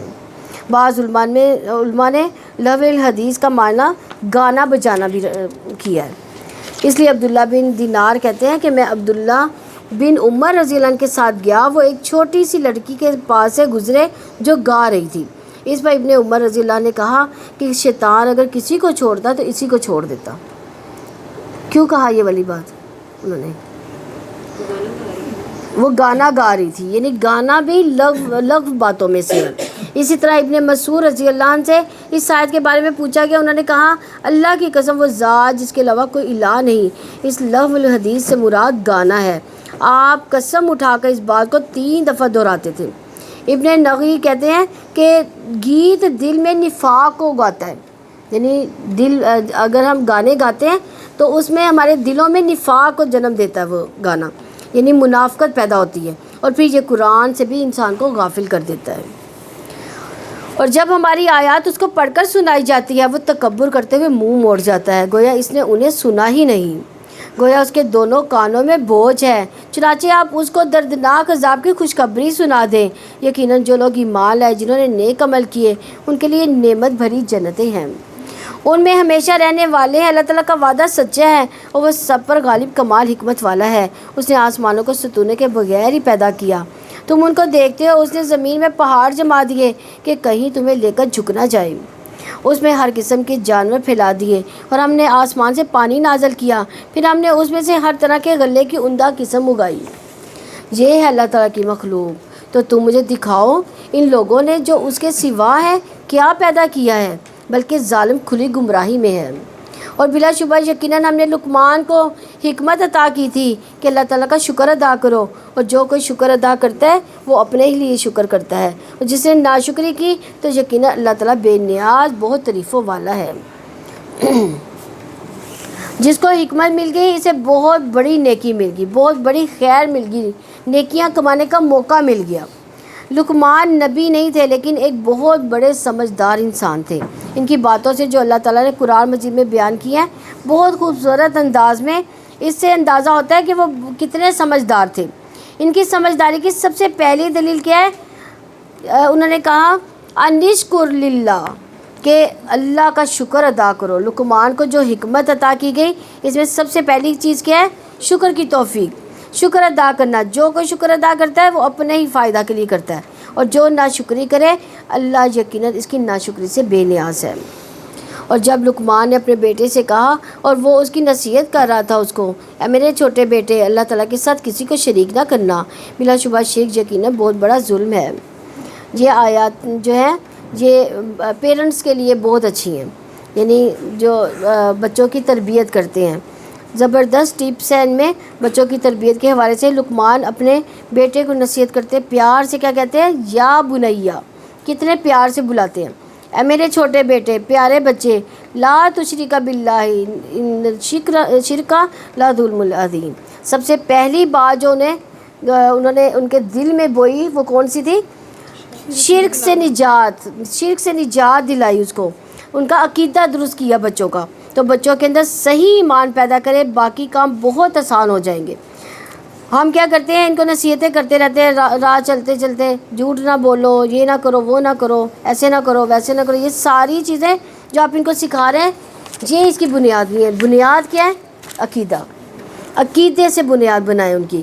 جب عقیدہ درست ہوگا اللہ تعالیٰ کے ساتھ ان کی محبت بڑھے گی، ان کا ایمان بڑھے گا، اللہ کا ڈر ان کے دل میں ہوگا، تو توحید خالص جب ہو جائے گی ان کے دلوں میں تو ان کو ساری چیزوں کی سمجھ آ جائے گی۔ پھر بچے کی جو تربیت ہے آپ دیکھیے گا عام بچے سے وہ مختلف بچہ ہوگا۔ اور ہم نے انسان کو اس کے والدین کے بارے میں وصیت کی، ان کی ماں نے دکھ پر دکھ اٹھا کر اسے اٹھایا، اس کا دودھ چھڑانا 2 سال میں ہے کہ میرا شکر ادا کرو، اپنے والدین کا بھی میری طرف ہی لوٹ کر آنا ہے۔ یعنی ہر عورت پر ایک یعنی جب پریگننٹ ہوتی ہے تو اس کی طبیعت بدل جاتی ہے، اس کے کھانے پینے کے انداز بدل جاتے ہیں، یعنی پورا اس کا لائف سٹائل ہی چینج ہو جاتا ہے۔ تو کچھ لوگ زیادہ متاثر ہوتے ہیں اور کچھ کم ہوتے ہیں، لیکن جسمانی تبدیلی کی وجہ سے وہ اپنے اندر نکاہت اور کمزوری فیل کرتی ہے۔ یہاں پہ دوبارہ شکر کی تلقین کی گئی ہے، جو اللہ کا بھی ہوتا ہے اور بندوں کا بھی ہوتا ہے۔ کس بات پر؟ سب سے پہلے ایمان کی نعمت پر اللہ کا شکر ادا کرنا، پھر تربیت کی نعمت پر والدین کا شکر ادا کرنا۔ اسی لیے سفیان ابن عینیہ کہتے ہیں جو 5 نمازیں ادا کرتا ہے گویا اس نے اللہ کا شکر ادا کر دیا، اور جو ہر نماز کے بعد والدین کے لیے دعا کرتا ہے تو گویا اس نے دونوں کا شکر ادا کر دیا۔ یعنی والدین کا کیوں شکر ادا کرنا ہے؟ انہوں نے والدہ نے سب سے زیادہ تکلیفیں اٹھائی ہوتی ہیں، کیونکہ یہاں 2 شکر ادا کرنے کی بات ہو رہی ہے، تو نماز پڑھنے والا اللہ کا شکر ادا کر رہا ہوتا ہے، اور نماز کے بعد ماں باپ کے لیے دعا کرنے والا والدین کا شکر ادا کر رہا ہوتا ہے، تو اپنی نمازوں میں، اپنی سجدوں میں پھر کیا کہنا چاہیے؟ رب ارحمہما کما ربیانی صغیرہ۔ کون کون یہ دعا کرتا ہے؟ ہم سب کو یہ کرنی چاہیے، جن کے والدین حیات ہیں، جن کے نہیں حیات، ان سب کے لیے یہ دعا ہے، اور یہ والدین کی خدمت ہے یہ بھی۔ اور اگر وہ دونوں تجھ پر دباؤ ڈالیں کہ میرے ساتھ تو کسی کو شریک کرے، یہ کن دونوں کی بات ہو رہی ہے؟ والدین کی، جس کا تجھے علم نہیں، پھر ان دونوں کی اطاعت نہ کرنا، یعنی ہر طرح سے اطاعت ہے لیکن اس معاملے میں نہیں۔ اور دنیا میں ان دونوں کے ساتھ اچھے طریقے سے رہو، اس کے راستے پر چلو، جس نے میری طرف رجوع کیا پھر میری طرف ہی تمہارا پلٹنا ہے تو میں تمہیں بتا دوں گا جو کچھ تم عمل کیا کرتے تھے۔ اے میرے چھوٹے بیٹے، پھر آگے یا بنیا، اگر کوئی چیز رائی کے دانے کے وزن کی ہو، پھر وہ کسی چٹان میں ہو یا آسمانوں میں ہو یا زمین میں، تو اللہ تعالیٰ اس کو لے آئے گا، یقین اللہ تعالیٰ بڑا باریک بین، پوری خبر رکھنے والا ہے۔ تو دیکھیں جب بچوں کو پھر کیسے بلانا چاہیے؟ پیار سے، ان کو اعتماد دینا چاہیے، کانفیڈنس دینا چاہیے۔ تو ہم کیسے بلاتے ہیں؟ کبھی اپنے بارے میں سوچیں، اسے اوائڈ کرنا چاہیے۔ اس طرح سے بچے جو ہے ماں باپ کی سنتے نہیں ہیں۔ اے میرے چھوٹے بیٹے، اب پھر دیکھیں آگے پھر وہی ویسے ہی آ رہا ہے، اے میرے چھوٹے بیٹے نماز قائم کرو، نیکی کا حکم دو، برائی سے روکو، اور جو مصیبت بھی تم پر آئے اس پر صبر کرو۔ یقیناً یہ بڑے ہمت کے کاموں میں سے ہے۔ تو بچوں کو توحید سکھانی چاہیے، اللہ تعالیٰ کی پہچان دینی چاہیے۔ تو یہاں پہ ہر دفعہ جب خطاب جا بنیا سے کر رہے ہیں تو ہم نے کبھی کہا کہ اے میرے بیٹے، پیارے بچے، تم کیوں نہیں یہ کرتے، یا ایسے کیوں بگڑے ہو، یا نماز پڑھ لو یا قرآن پڑھ لو؟ ہم نے کبھی ان کو ایسے کہا ہے؟ اپنی نصیحت میں فرق ڈال لیں، انشاءاللہ آپ دیکھیں گے آپ کے بچوں میں بھی فرق آ جائے گا۔ اور لوگوں سے منہ پھیر کر بات نہ کرو، زمین میں اکڑ کر نہ چلو، یقیناً اللہ تعالیٰ کسی خود پسند فخر کرنے والے سے محبت نہیں کرتا۔ یعنی آپ دیکھیں اگر آپ ان کی زندگی میں، اپنی زندگی میں آپ ان کو نصیحت کرتے رہیں گے نا، تو اگر فرض کریں آپ کی زندگی میں وہ نہیں بھی صحیح ہو سکے، آپ کو لگتا ہے کہ آپ کی نصیحتوں کا اثر نہیں ہوا، آپ ان کے ساتھ پھر بھی پیار کا اظہار کرتے رہیں گے، تو ایک وقت آتا ہے، چاہے آپ کے مرنے کے بعد ہی کیوں نہ ہو، وہ آپ کی نصیحتوں پہ عمل ضرور کریں گے ایک ٹائم پہ۔ تو اس لیے ان کو نصیحتیں کرتے رہے، لیکن نصیحتیں کون سی کرنی ہے؟ سب سے پہلے اللہ تعالیٰ کے ساتھ ان کا دل جوڑنا ہے، یہ سب سے بڑی بات ہے، ان کو شرک سے روکنا ہے۔ تو اب انہیں اخلاق سکھانا ہے۔ رسول اللہ صلی اللہ علیہ وسلم نے بھی اسی اخلاق کی تعلیم دی، فرمایا تم لوگ ایک دوسرے سے حسد نہ کرو، نہ ہی ایک دوسرے کے خلاف ریٹ بڑھاؤ، نہ ہی ایک دوسرے سے بغض رکھو، نہ ہی ایک دوسرے سے روح گردانی کرو، اور تم میں سے کوئی کسی بی پر بی نہ کرے۔ یعنی ایک سودا ہو گیا، سودے کے اوپر اگر اس کو کہا جائے کہ میں اس نے تمہیں اتنا دیا، میں اس سے بڑھ کر تمہیں اتنا دوں گا، تو یہ بھی جو ہے یہ بھی نہیں کرنا۔ یہ اللہ کے بندو بھائی بھائی بن جاؤ، یعنی اگر کوئی شخص خرید رہا ہے تو اس کے اوپر اپنی بولی نہیں لگا کر اسے خریدنا۔ آپ صلی اللہ علیہ وسلم نے اپنے سینہ مبارک کی طرف اشارہ کرتے ہوئے 3 دفعہ فرمایا تقویٰ یہاں پہ ہے، تقویٰ یہاں ہے، یعنی 3 دفعہ فرمایا آپ صلی اللہ علیہ وسلم نے۔ کسی آدمی کے لیے برا ہونے کے لیے یہی کافی ہے کہ وہ اپنے مسلمان بھائی کو حقیر سمجھے۔ جو دوسروں کو حقیر سمجھتا ہے دراصل اللہ کی نگاہ میں وہ خود حقیر ہوتا ہے۔ ایک مسلمان کا خون، اس کی عزت و آبرو دوسرے مسلمان پر پوری طرح حرام ہے۔ اور اپنی چال میں اعتدال اختیار کرو، اپنی آواز کو پست رکھو، بے شک سب سے بری یقیناً گدھوں کی آواز ہے۔ تو ہم کیا کرتے ہیں؟ ہم تو گھروں میں چیخ چیخ کے بولتے ہیں، کرتے ہیں نا ایسے۔ تو یہاں پہ کیا کہا جا رہا ہے؟ چال ڈال سکھائی جا رہی ہے۔ تربیت صرف ایک چیز سے نہیں ہوتی کہ آپ انہیں دنیا کمانے کے لیے تیار کر دیں، بس ایک ہی رٹ لگائیں پڑھو، بلکہ زندگی کے اندر اخلاق، ایمان، عقیدہ، ان سب چیزوں کو سکھانا بہت ضروری ہے۔ تو جہاں 4 بچے اکٹھے ہو جاتے ہیں وہاں پہ جو ہے چیخ شروع ہو جاتی ہے، یعنی بچے شور مچانا شروع کر دیتے ہیں۔ کبھی ہم نے ان پر توجہ نہیں دی کہ ہم کیا کہتے ہیں، اگر کوئی کہے کہ یہ بہت چیخ رہے ہیں تو ہم کیا کہتے ہیں؟ ابھی بچے تو ہیں، کوئی بات نہیں۔ تو بچوں سے ہی انسان بڑا ہوتا ہے، بچے سے سیکھ کر بڑا ہوتا ہے۔ ان کو کیا کہنا چاہیے کہ اپنی آواز کو پست رکھو، بات کرتے ہوئے بس اتنی آواز میں بات کرو کہ دوسرا سمجھ جائے، اور یہ تربیت بچپن سے ہی ہوگی، ورنہ کیا ہوتا ہے شادی بھی ہو جاتی ہے تو وہ چیخ جو ہے وہ ختم نہیں ہوتی، اور بیوی جو ہے پھر وہ شوہر پہ چیخ رہی ہوتی ہے بعد میں۔ تو گدھے کی آواز کو چنگاڑ اس کی سب سے زیادہ جو ہے اس کو برا کہا گیا ہے. تو بعض بچے روتے بھی چنگاڑتے دھاڑتے ہیں. ان چیزوں سے بھی منع کرنا چاہیے. ان کو بتانا چاہیے کہ گدھا ایسا کرتا ہے, تم انسان ہو. نبی صلی اللہ علیہ وسلم کا بہترین اخلاق کیا تھا کہ وہ بازاروں میں شور نہیں مچاتے تھے.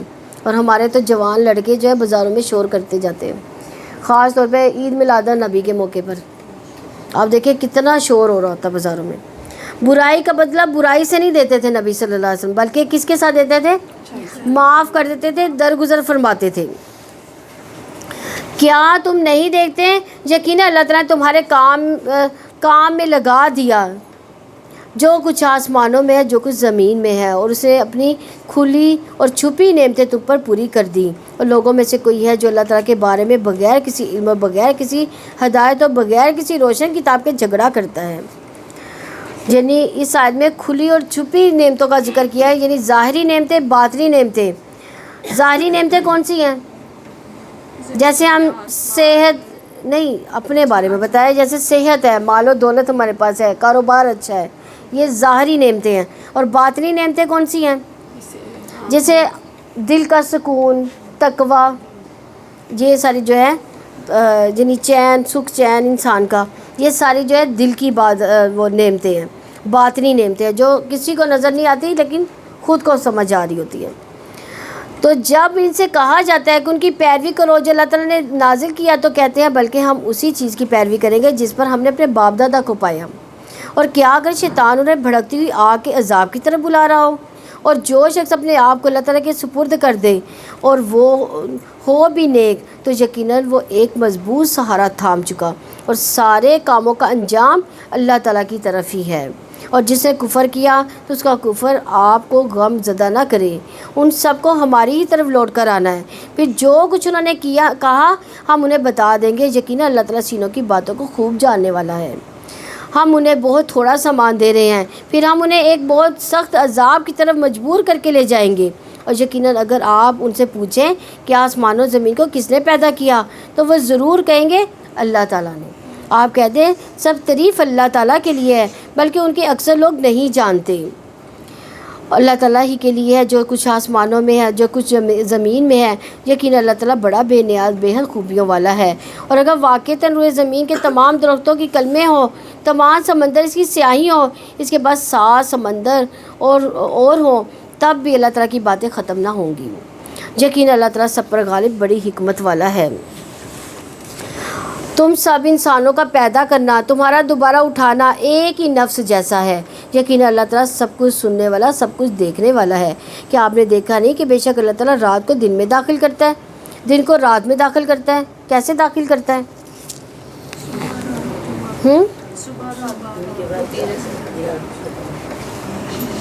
جیسے سردیوں میں کیا ہوتے ہیں, دن چھوٹے ہو جاتے ہیں, راتیں لمبی ہو جاتی ہیں. گرمیوں میں کیا ہوتا ہے, دن لمبے ہو جاتے ہیں, راتیں چھوٹی ہیں. تو کیا ہوتا ہے, دن بھی رات میں داخل ہو گیا. یہ دن اور رات کا داخل ہونا, اور اسے سورج اور چاند کو کام میں لگا دیا. سب ایک مدت مقررہ تک چلتے جا رہے ہیں. یقیناً اللہ تعالیٰ اس سے پوری طرح باخبر ہے جو تم عمل کرتے ہو. یہ اس لیے کہ یقیناً وہی اللہ تعالیٰ ہی حق ہے, یقیناً اس کے سوا جن کو وہ پکارتے ہیں وہی باطل ہے. اور یقیناً اللہ تعالیٰ ہی بے حد بلند, بے حد بڑا ہے. کیا آپ نہیں دیکھتے کہ یقیناً کشتی سمندر میں اللہ تعالیٰ کے فضل سے چلتی ہے, اور تاکہ وہ تمہیں اپنی نشانیاں کچھ دکھا دیں. بلا شبہ اس میں ہر بڑے صبر کرنے والے, شکر کرنے والے کے لیے یقیناً بہت سی نشانیاں ہیں. یعنی سمندر کے سفر میں, جیسے اس میں کیا نشانی ہے سمندر کے سفر میں؟ دیکھیں کتنا بڑا سمندر ہے, اس میں ہم راستے کیسے تلاش کریں, کیسے تلاش کیے جاتے ہیں. اور وہاں پہ آپ دیکھیں سمندر میں ہمیں روشنیاں کتنی زیادہ نظر آتی ہیں. یعنی آپ دیکھیں تو سمندر کے اندر جو ہے ستارے بہت زیادہ چمک رہے ہوتے ہیں. اور یہ جو ہے یہ خشکی میں ہمیں یہ نظارہ نہیں ملتا, بہت کم ہوتا ہے خشکی میں ہمیں یہ نظارہ مل جائے. تو سورج کا نکلنا, غروب ہونا, طرح طرح کی جگہوں کا ہمیں مشاہدہ ہو رہا ہوتا ہے. تو اس میں ان تمام چیزوں میں اللہ تعالیٰ کی نشانی ہے. اور جب انہیں کوئی موج صاحبانوں جیسی ڈھانپ لیتی ہے تو وہ اللہ تعالیٰ کو پکارتے ہیں کہ وہ دین کو اسی کے لیے خالص کرنے والے ہوتے ہیں. پھر جب وہ انہیں خشکی کی طرف بچا کر لے آتا ہے تو ان میں سے کچھ ہی سیدھے راستے پر قائم رہنے والے ہیں. اور نہیں انکار کرتا ہماری آیات کا مگر جو نہایت عہد توڑنے والا بے حد ناشکرا۔ اے لوگوں اپنے رب سے ڈر جاؤ اور اس دن سے ڈرو جب کوئی باپ اپنے بیٹے کے کچھ بھی کام نہ آئے گا اور نہ ہی کوئی بیٹا اپنے باپ کے کچھ بھی کام آنے والا ہوگا۔ یقین اللہ تعالیٰ کا وعدہ سچا ہے۔ یہ کون سا دن ہوگا جب بیٹا باپ کے اور باپ بیٹے کے کام نہیں آئے گا؟ قیامت کے دن۔ دیکھیں ماں باپ سب سے زیادہ بچوں کو عزیز ہوتے ہیں، اور ماں باپ کو بھی اپنے بچے سب سے زیادہ عزیز ہوتے ہیں، خاص طور پہ بیٹا جو ہے وہ سب کو عزیز ہوتا ہے، لیکن وہ کیسا ہولناک دن ہوگا کہ اس میں باپ بیٹے کو اور بیٹا باپ کو بھول جائے گا۔ چنانچہ دنیا کی زندگی تمہیں بالکل دھوکے میں نہ ڈالے، اور وہ بڑا دھوکہ باز ہرگز تمہیں اللہ تعالیٰ کے بارے میں دھوکہ نہ دے جائے۔ یقین اللہ تعالیٰ کے پاس ہی قیامت کا علم ہے، اور وہی بارش برساتا ہے، اور وہی جانتا ہے جو کچھ رحموں میں ہے، اور کوئی شخص نہیں جانتا کہ کل وہ کیا کمائی کرے گا، اور کوئی شخص نہیں جانتا کہ وہ کس زمین میں مرے گا۔ یقین اللہ تعالیٰ ہی سب کچھ جاننے والا، پوری خبر رکھنے والا ہے۔ سورہ سجدہ۔ اس سورت کا مرکزی مضمون اسلام کے بنیادی عقائد یعنی توحید اور نبی صلی اللہ علیہ وسلم کی رسالت اور آخرت کا اثبات ہے۔ نیز جو کفارے عرب ان عقائد کی مخالفت کرتے تھے، اس سورت میں ان کے اعتراضات کا جواب دیا گیا ہے اور ان کا انجام بھی بتایا گیا ہے۔ چونکہ اس میں آیت سجدہ ہے، اس لیے اسے تنزیل سجدہ یا الف لام میم سجدہ یا صرف سورہ سجدہ کہا جاتا ہے۔ اس سورت کی فضیلت اس سے بھی پتہ چلتی ہے کہ نبی صلی اللہ علیہ وسلم اس وقت تک نہیں سوتے تھے جب تک کہ کون سی سورت نہیں پڑھتے تھے؟ سورہ سجدہ، تبارک الذی بیدہ ملک یعنی سورہ ملک، یعنی یہ 2 سورتیں پڑھ کر ہی رات کو سوتے تھے۔ اسی طرح نبی صلی اللہ علیہ وسلم جمعے کے دن فجر کی نماز میں کیا پڑھتے تھے؟ سورہ سجدہ اور سورہ دہر، یعنی یہ سورت پہلی رکعت میں، دوسری رکعت میں سورہ دہر۔ سورہ سجدہ مکی ہے، اس میں 30 آیات اور 3 رکوع ہیں۔ اللہ کے نام سے جو وسیع رحمت والا نہایت رحم والا ہے۔ الف لام میم، اس کتاب کا نازل کرنا جس میں کوئی شک نہیں جہانوں کے رب کی طرف سے ہے۔ یا وہ لوگ کہتے ہیں کسی نے یہ گھر رکھا ہے، بلکہ وہ تیرے رب کی جناب سے حق ہے، تاکہ آپ خبردار کریں ایسی قوم کو جن کے پاس آپ سے پہلے کوئی خبردار کرنے والا نہیں آیا، تاکہ وہ ہدایت پا جائیں۔ اللہ تعالیٰ ہی ہے جس نے آسمان و زمین کو ان دونوں کے درمیان کو جو 6 دنوں پہ پیدا کیا، پھر وہ عرش پر بلند ہوا۔ اس کے سوا تمہارا نہ کوئی سرپرست ہے نہ کوئی سفارشی، تو کیا تم نصیحت حاصل نہیں کرتے؟ اور وہ آسمان سے زمین تک ہر کام کی تدبیر کرتا ہے، پھر وہ کام ایک دن میں اس کی طرف اوپر جاتا ہے جس کی مقدار 1000 سال ہے، اس میں سے جو تم شمار کرتے ہو۔ یعنی قرآن و سنت ہمیں دونوں کی لینتھ مختلف اوقات میں پتہ چلتی ہے۔ یعنی قیامت کا دن 50,000 سال کے برابر ہوگا، اور فرشتے جس طرح آسمان و زمین کے بیچ میں آتے جاتے ہیں، اگر انسان کو اس طرح آنا جانا پڑے تو اس کو 1000 سال کا عرصہ لگے۔ یہ کہاں سے میں علم حاصل ہوا ہے؟ قرآن و سنت سے حاصل ہو رہا ہے۔ وہی ہر غائب اور حاضر کا جاننے والا ہے، سب پر غالب کمال نہایت رحم والا ہے، جس نے ہر چیز کو اچھا بنایا، جو اس نے پیدا کی، اور اس نے انسان کی تخلیق کی ابتدا تھوڑے سے گارے سے کی، پھر اس نے اس کی نسل ایک حقیر پانی کے خلاصے سے بنائی، پھر اس کو درست کیا، اسے اس میں اپنی روح پھونکی، اور اس نے تمہارے کان آنکھیں دل بنائے، تم لوگ بہت کم شکر ادا کرتے ہو۔ یہ 3 چیزیں جو ہیں ہماری جو ہے ہدایت کے راستے میں رکاوٹ بھی بنتی ہے اور ہدایت بھی نصیب ہوتی ہے تینوں چیزوں سے۔ تو اس لیے ہمیں اس تینوں چیزوں کی حفاظت کے لیے دعا بھی مانگنی چاہیے۔ کون سی دعا ہے؟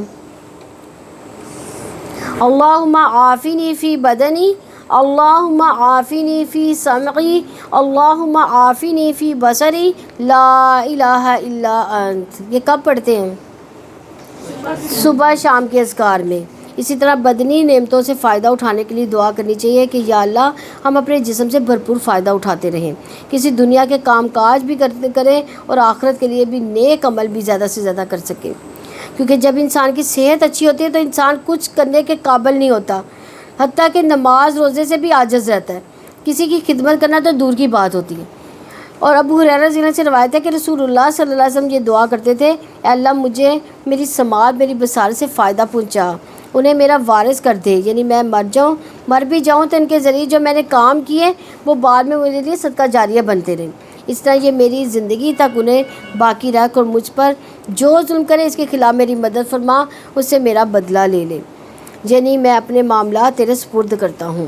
انہوں نے کہا کہ کیا جب ہم زمین میں گم ہو جائیں گے کیا واقعی ہم ضرور نئی پیدائش میں ہوں گے، بلکہ اپنے رب کی ملاقات کا انکار کرنے والے ہیں۔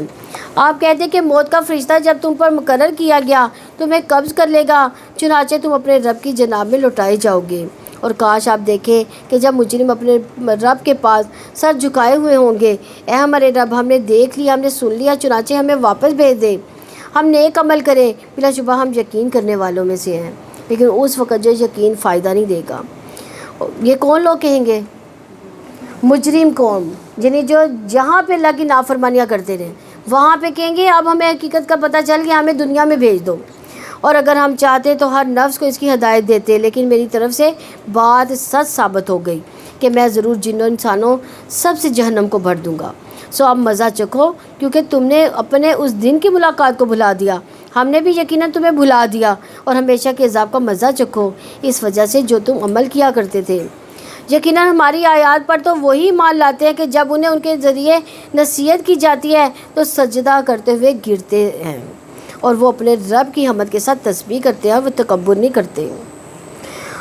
ان کے پہلو بستروں سے الگ ہی رہتے ہیں، وہ اپنے رب کو خوف اور امید سے پکارتے ہیں، جو ہم نے انہیں رزق دیا اس میں سے وہ خرچ کرتے ہیں۔ چنانچہ کوئی شخص نہیں جانتا ان کے لیے آنکھوں کی ٹھنڈک میں کیا چھپا کر رکھا گیا ہے اس عمل کے بدلے میں جو وہ کرتے تھے۔ تو کیا جو شخص ایمان والا ہو اس شخص جیسا ہو سکتا ہے جو نافرمان ہے؟ دونوں برابر نہیں ہوتے۔ رہے وہ لوگ جو ایمان لائے، جنہوں نے نیکیاں کی، اور تو ان کے لیے جنت کی قیام گاہیں ہیں مہمان نوازی کے طور پر ان کے بدلے میں جو وہ کام کرتے تھے۔ رہے وہ لوگ جن لوگوں نے نافرمانیاں کی، ان کا ٹھکانہ آگ ہے، جب کبھی وہ ارادہ کریں گے کہ ان سے نکلے تو اس میں لوٹا دیے جائیں گے۔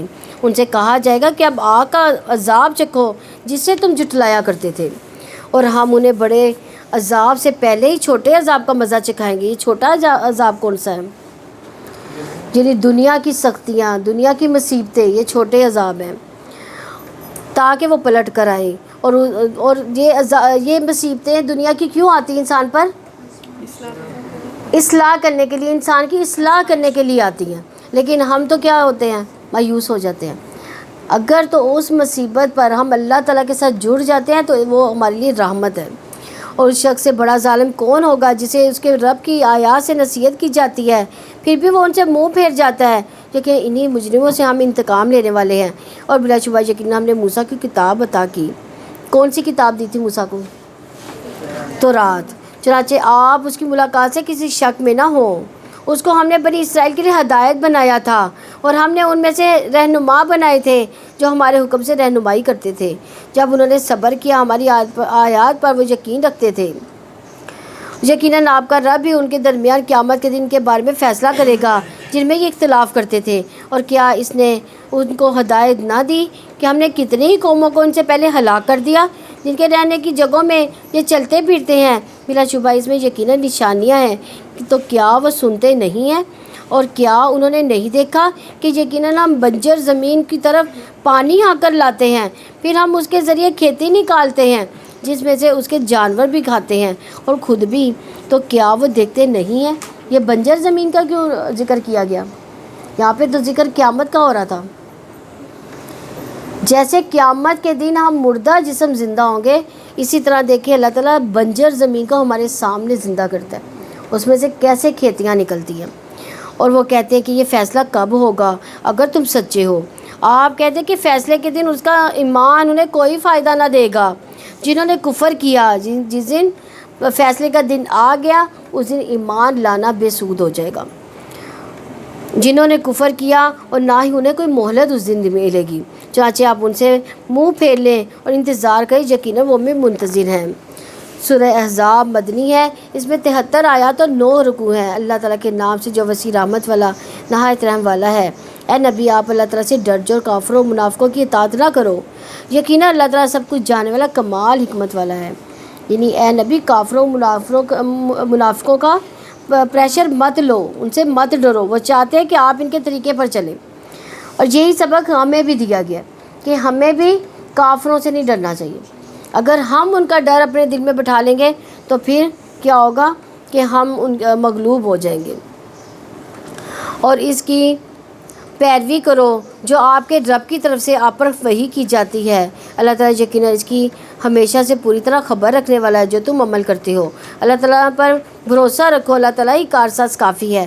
اللہ تعالیٰ نے کسی شخص کے سینے میں دو دل نہیں رکھے، اور نہ ہی اس نے تمہاری ان بیویوں کو جن سے تم زہار کرتے ہو تمہاری مائیں بنا دیا، نہ اس نے تمہارے منہ بولے بیٹوں کو تمہارا حقیقی بیٹا بنا دیا۔ یہ تمہارے منہ کی باتیں ہیں۔ زہار کیا چیز ہے؟ کوئی شوہر اگر اپنی بیوی کو یہ کہہ دے کہ تمہاری پیٹھ میری ماں جیسی ہے، یعنی وہ اس وقت حرام ہو جاتی تھی، تو اللہ تعالیٰ نے کہا کہ یہ منہ کی باتیں ہیں، اس سے کہنے سے وہ ہو نہیں جاتا ہے سر، اور نہ ہی اگر ہم کسی کو بیٹا بنائے تو وہ ہمارا بیٹا بھی نہیں بن سکتا۔ اللہ تعالیٰ حق فرماتا ہے، وہی سیدھا راستہ دکھاتا ہے۔ منہ بولے بیٹوں کو ان کے باپوں کی نسبت سے پکارو، یہی اللہ تعالیٰ کے نزدیک زیادہ انصاف والا طریقہ ہے۔ چنانچہ اگر تم ان کے باپوں کو نہیں جانتے تو وہ تمہارے دینی بھائی، تمہارے دوست ہیں، اور تم پر کوئی گناہ نہیں جس میں تم نے غلطی کی ہے، لیکن جس کا تمہارے دلوں نے ارادہ کیا۔ اللہ تعالیٰ ہمیشہ سے بے حد بخشنے والا، نہایت رحم والا ہے۔ تو جب بھی کوئی بچہ اڈاپٹ کیا جائے تو باپ کا نام نہیں بدلا جائے گا، اگر نام معلوم ہو تو فرضی نام جو رکھ لینا چاہیے۔ یہاں بہت اہم مسئلہ پتہ چل رہا ہے اڈاپشن کا، کہ نبی صلی اللہ علیہ وسلم نے فرمایا کہ جو شخص جانتے ہوئے اپنے باپ کے سوا کسی دوسرے کی طرف اپنے آپ کو منسوب کرے گا تو اس پر جنت حرام ہے۔ نبی ایمان والوں پر ان کی اپنی زبانوں سے بھی زیادہ حق رکھنے والا ہے، اور اس کی بیویاں ان کی مائیں ہیں۔ اللہ تعالیٰ کی کتابیں ایمان والوں، ہجرت کرنے والوں پر رشتہ دار ایک دوسرے پر زیادہ حق رکھنے والے ہیں، مگر یہ کہ تم اپنے دوستوں کے ساتھ کوئی بھلائی کرنا چاہو، یہ اللہ تعالیٰ کی کتاب میں ہمیشہ سے لکھا ہوا ہے۔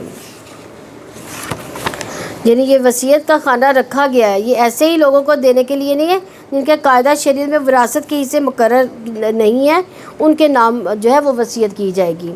اور جب ہم نے پیغمبروں سے پختہ عہد لیا تھا، اور آپ سے بھی، نوح اور ابراہیم اور موسیٰ اور عیسیٰ ابن مریم سے بھی، اور ہم نے ان سے نہایت پختہ عہد لیا تھا تاکہ اللہ تعالیٰ سچوں سے اس کی سچائی کے بارے میں سوال کرے، اور کافروں کے لیے اسے دردناک عذاب تیار کر رکھا ہے۔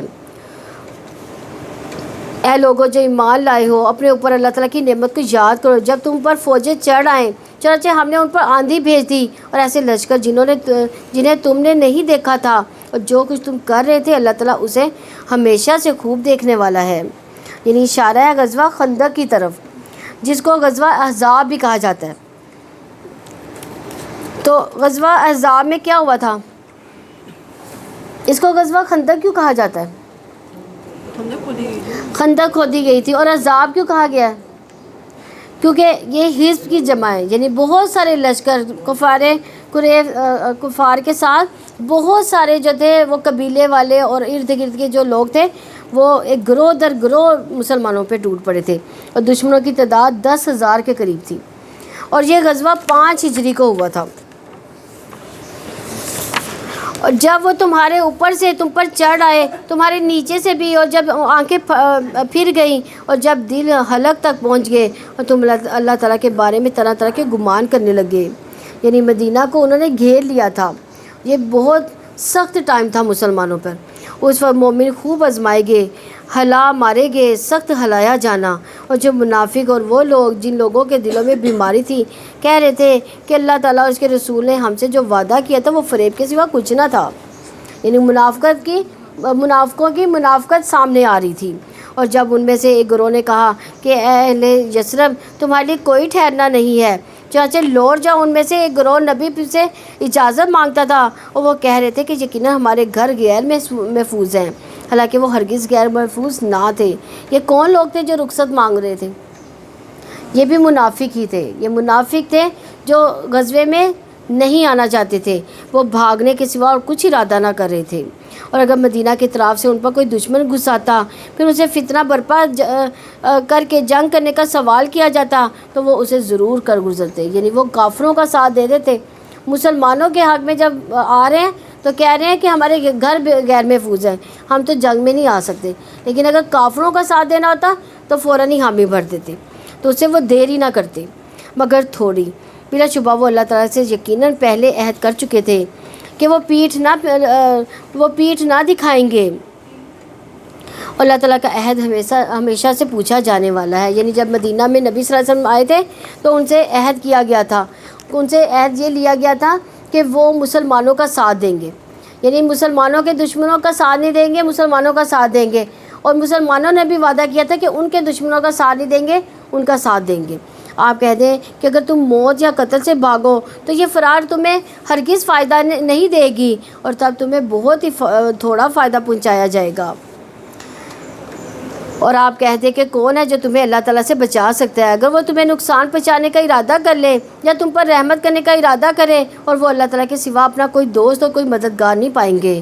یقیناً تم میں رکاوٹیں ڈالنے والوں کو اللہ تعالیٰ خوب جانتا ہے، اور وہ اپنے بھائیوں کو کہنے والوں کو کہ ہماری طرف آؤ، وہ لڑائی میں کم ہی آتے ہیں، تمہارے بارے میں سخت بخیل ہیں. چنانچہ جب کوئی خوف آ جائے تو آپ انہیں دیکھتے ہیں کہ وہ آپ کی طرف دیکھتے ہیں، ان کی آنکھیں اس شخص کی طرف گھومتی ہیں جس پر موت کی غشی طاری ہو جاتی ہے. پھر جب وہ خوف دور ہو جاتا ہے تو مال کے حریص ہو کر تیز زبانوں کے ساتھ آپ کو تکلیف دیتے ہیں. یہ لوگ ایمان نہیں لائے تو اللہ تعالیٰ نے ان کے مال ضائع کر دیے، اور یہ اللہ تعالیٰ پر ہمیشہ سے بہت ہی آسان ہے. یعنی جب جنگ کا معاملہ آتا ہے تو ان کی آنکھیں پھٹی رہتی کہ کس طرح سے انکار کریں، لیکن جب مال غنیمت ہاتھ آتا ہے تو پھر چرب زبانی کے ساتھ نبی صلی اللہ علیہ وسلم کو تنگ کیا کرتے تھے. وہ سمجھتے کہ فوجیں ابھی نہیں گئیں، اور اگر فوجیں پھر آ جائیں تو وہ پسند کریں گے کہ کاش واقعی وہ بدوؤں کے ساتھ بادیہ نشین ہوں کہ وہ تمہاری خبروں کے بارے میں پوچھتے رہتے، اور اگر وہ تمہارے درمیان ہوتے تو بہت ہی کم لڑتے. بلا شبہ یقیناً تمہارے لیے اللہ کے رسول میں ہمیشہ سے بہترین نمونہ ہے. ہر اس شخص کے لیے جو اللہ تعالیٰ اور آخرت کے دن کی امید رکھتا ہے، اللہ تعالیٰ کو کثرت سے یاد کرتا ہے. یعنی نبی صلی اللہ علیہ وسلم کی ذات صرف عبادات میں نہیں، اخلاق میں نہیں، ایمان میں، دنیا اور آخرت کے سارے معاملات میں ہمارے لیے نمونہ ہے. لیکن ہمیں یہ دیکھنا ہے کہ ہم ان کے نمونے کو کتنا فالو کرتے ہیں. بعض کا بات یعنی کوئی ہوتی ہے، جیسے بعض کا ایسے ہوتا ہے ہم کہتے ہیں کہ نبی صلی اللہ علیہ وسلم کی یہ فلاں چیز ہے، سارے زیارت کرنے کے لیے آ جائیں، تو ہم کیسے وہاں پہ بھیڑ لگا دیتے ہیں.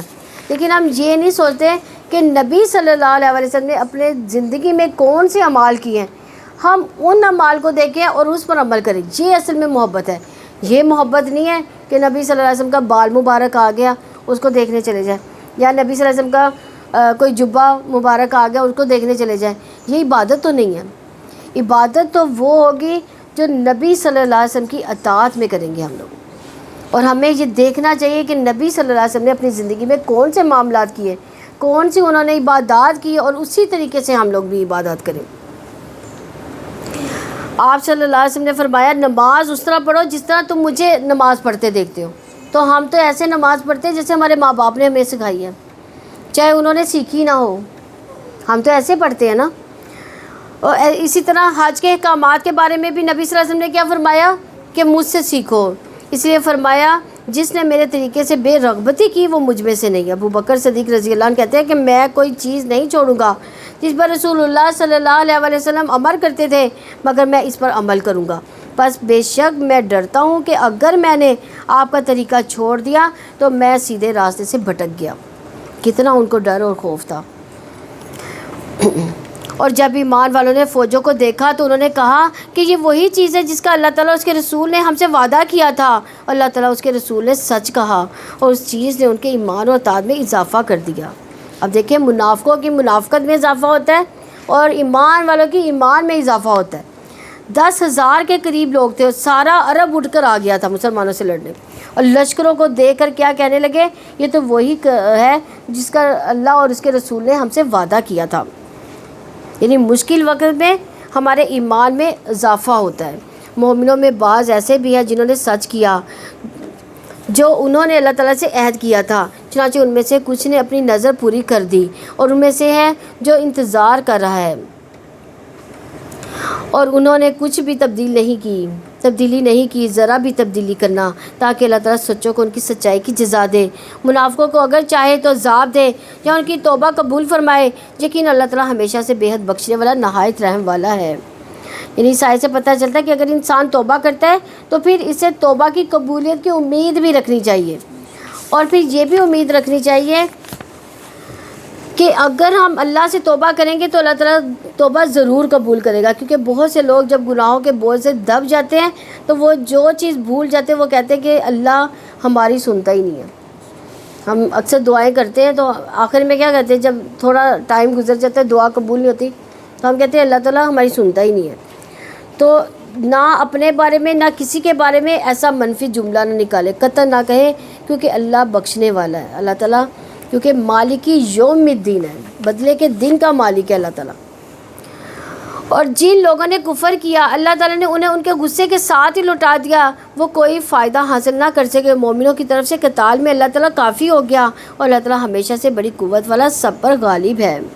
یعنی مسلمانوں کو ختم کرنے کے لیے جو نقصان اٹھا کر وہ واپس گئے، یعنی مومنوں کو لڑنے کی ضرورت ہی پیش نہ آئی، اور اللہ نے ایسی ہوائیں بھیجی، ایسی آندھیاں بھیجی کہ وہ ان کی رسیاں ٹوٹ گئیں، اور جانور ان کے بندھے ہوئے جو تھے وہ کھل گئے، ان کی ہانڈیاں الٹ گئی، وہ تتر بتر ہو گئے۔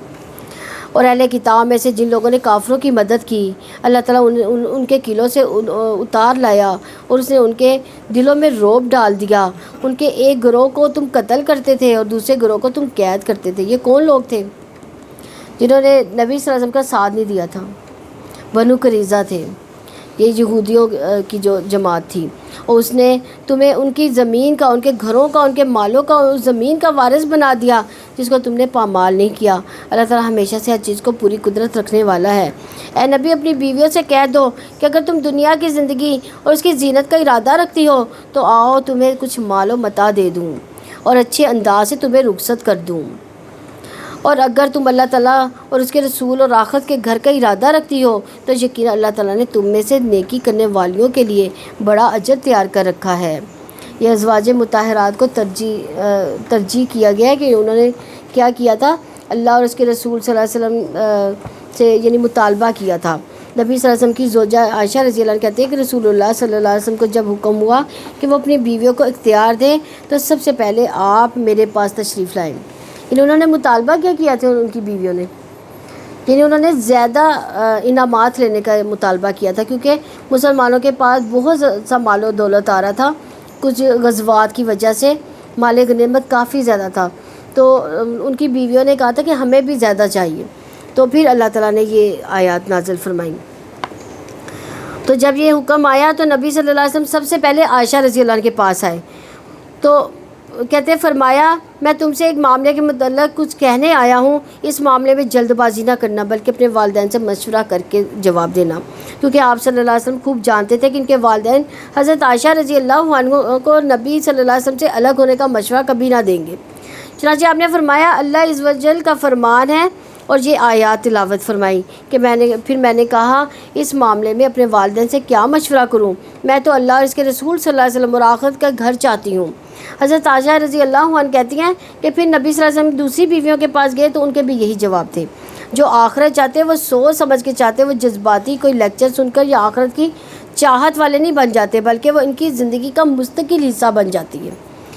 اور اگر نبی کی بیویوں کو یہ بات کہی جا رہی ہے تو عام لوگوں کے لیے بھی یہی بات ہے کہ اگر وہ دنیا کی زندگی چاہتے ہیں تو پھر یہی ان کے لیے، آخرت میں پھر ان کا کوئی حصہ نہیں ہوگا۔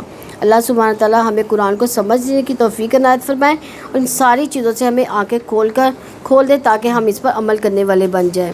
اے نبی کی بیویوں تم میں سے جو کھلی بے حیائی کا ارتکاب کرے گی اس کا عذاب دگنا کر دیا جائے گا۔ اللہ تعالیٰ پر یہ کام ہمیشہ سے بہت ہی آسان ہے۔ الحمدللہ اللہ تعالیٰ ہمیں اس پارے کو پڑھنے، اس پر عمل کی توفیق عنایت فرمائے۔ اللہ تعالیٰ ہمیں نمازیں پڑھنی آسان فرمائے، ہمیں روزے رکھنا آسان فرمائے، ہمیں نیکی میں آگے بڑھنے کی توفیق عنایت فرمائے۔ اللہ تعالیٰ ہمیں اس دنیا کی بھی بھلائیاں عطا فرمائے اور آخرت کی بھی بھلائیاں عطا فرمائے۔ اللہ تعالیٰ موت کی سختیوں سے محفوظ فرمائے، قبر کی تنگیوں سے محفوظ فرمائے، ہمارے دلوں کو نفاق کی بیماری سے آزاد فرمائے۔ اللہ تعالیٰ ہمیں تقوی والا دل عطا فرما دے۔ جو بیمار ہے اللہ تعالیٰ ان کی بیماریوں کو صحت میں بدل دے۔ جو گھروں کی پریشانیاں لے کر ادھر آئے ہیں اللہ تعالیٰ ان کی پریشانیاں ان کی دور فرما دے، اور جس چیز کے دل میں جو دعا ہے اللہ تعالیٰ اس کی دعاؤں کو قبولیت عطا فرمائے۔ اللہ تعالیٰ کسی کو یہاں سے نامراد نہ بھیجنا، اللہ سب کی دعاؤں کو قبول فرمانا، یا ارحم الراحمین ہم سب کی دعاؤں کو قبول فرمانا، جو ہمارے دلوں میں ہے اللہ تو جانتا ہے، اللہ تو ہمارے سب کی دعاؤں کو قبول فرما دے۔ سبحانک اللہم و بحمدک نشہد ان لا الہ الا انت نستغفرک و نتوب الیک۔ السلام علیکم ورحمۃ اللہ وبرکاتہ۔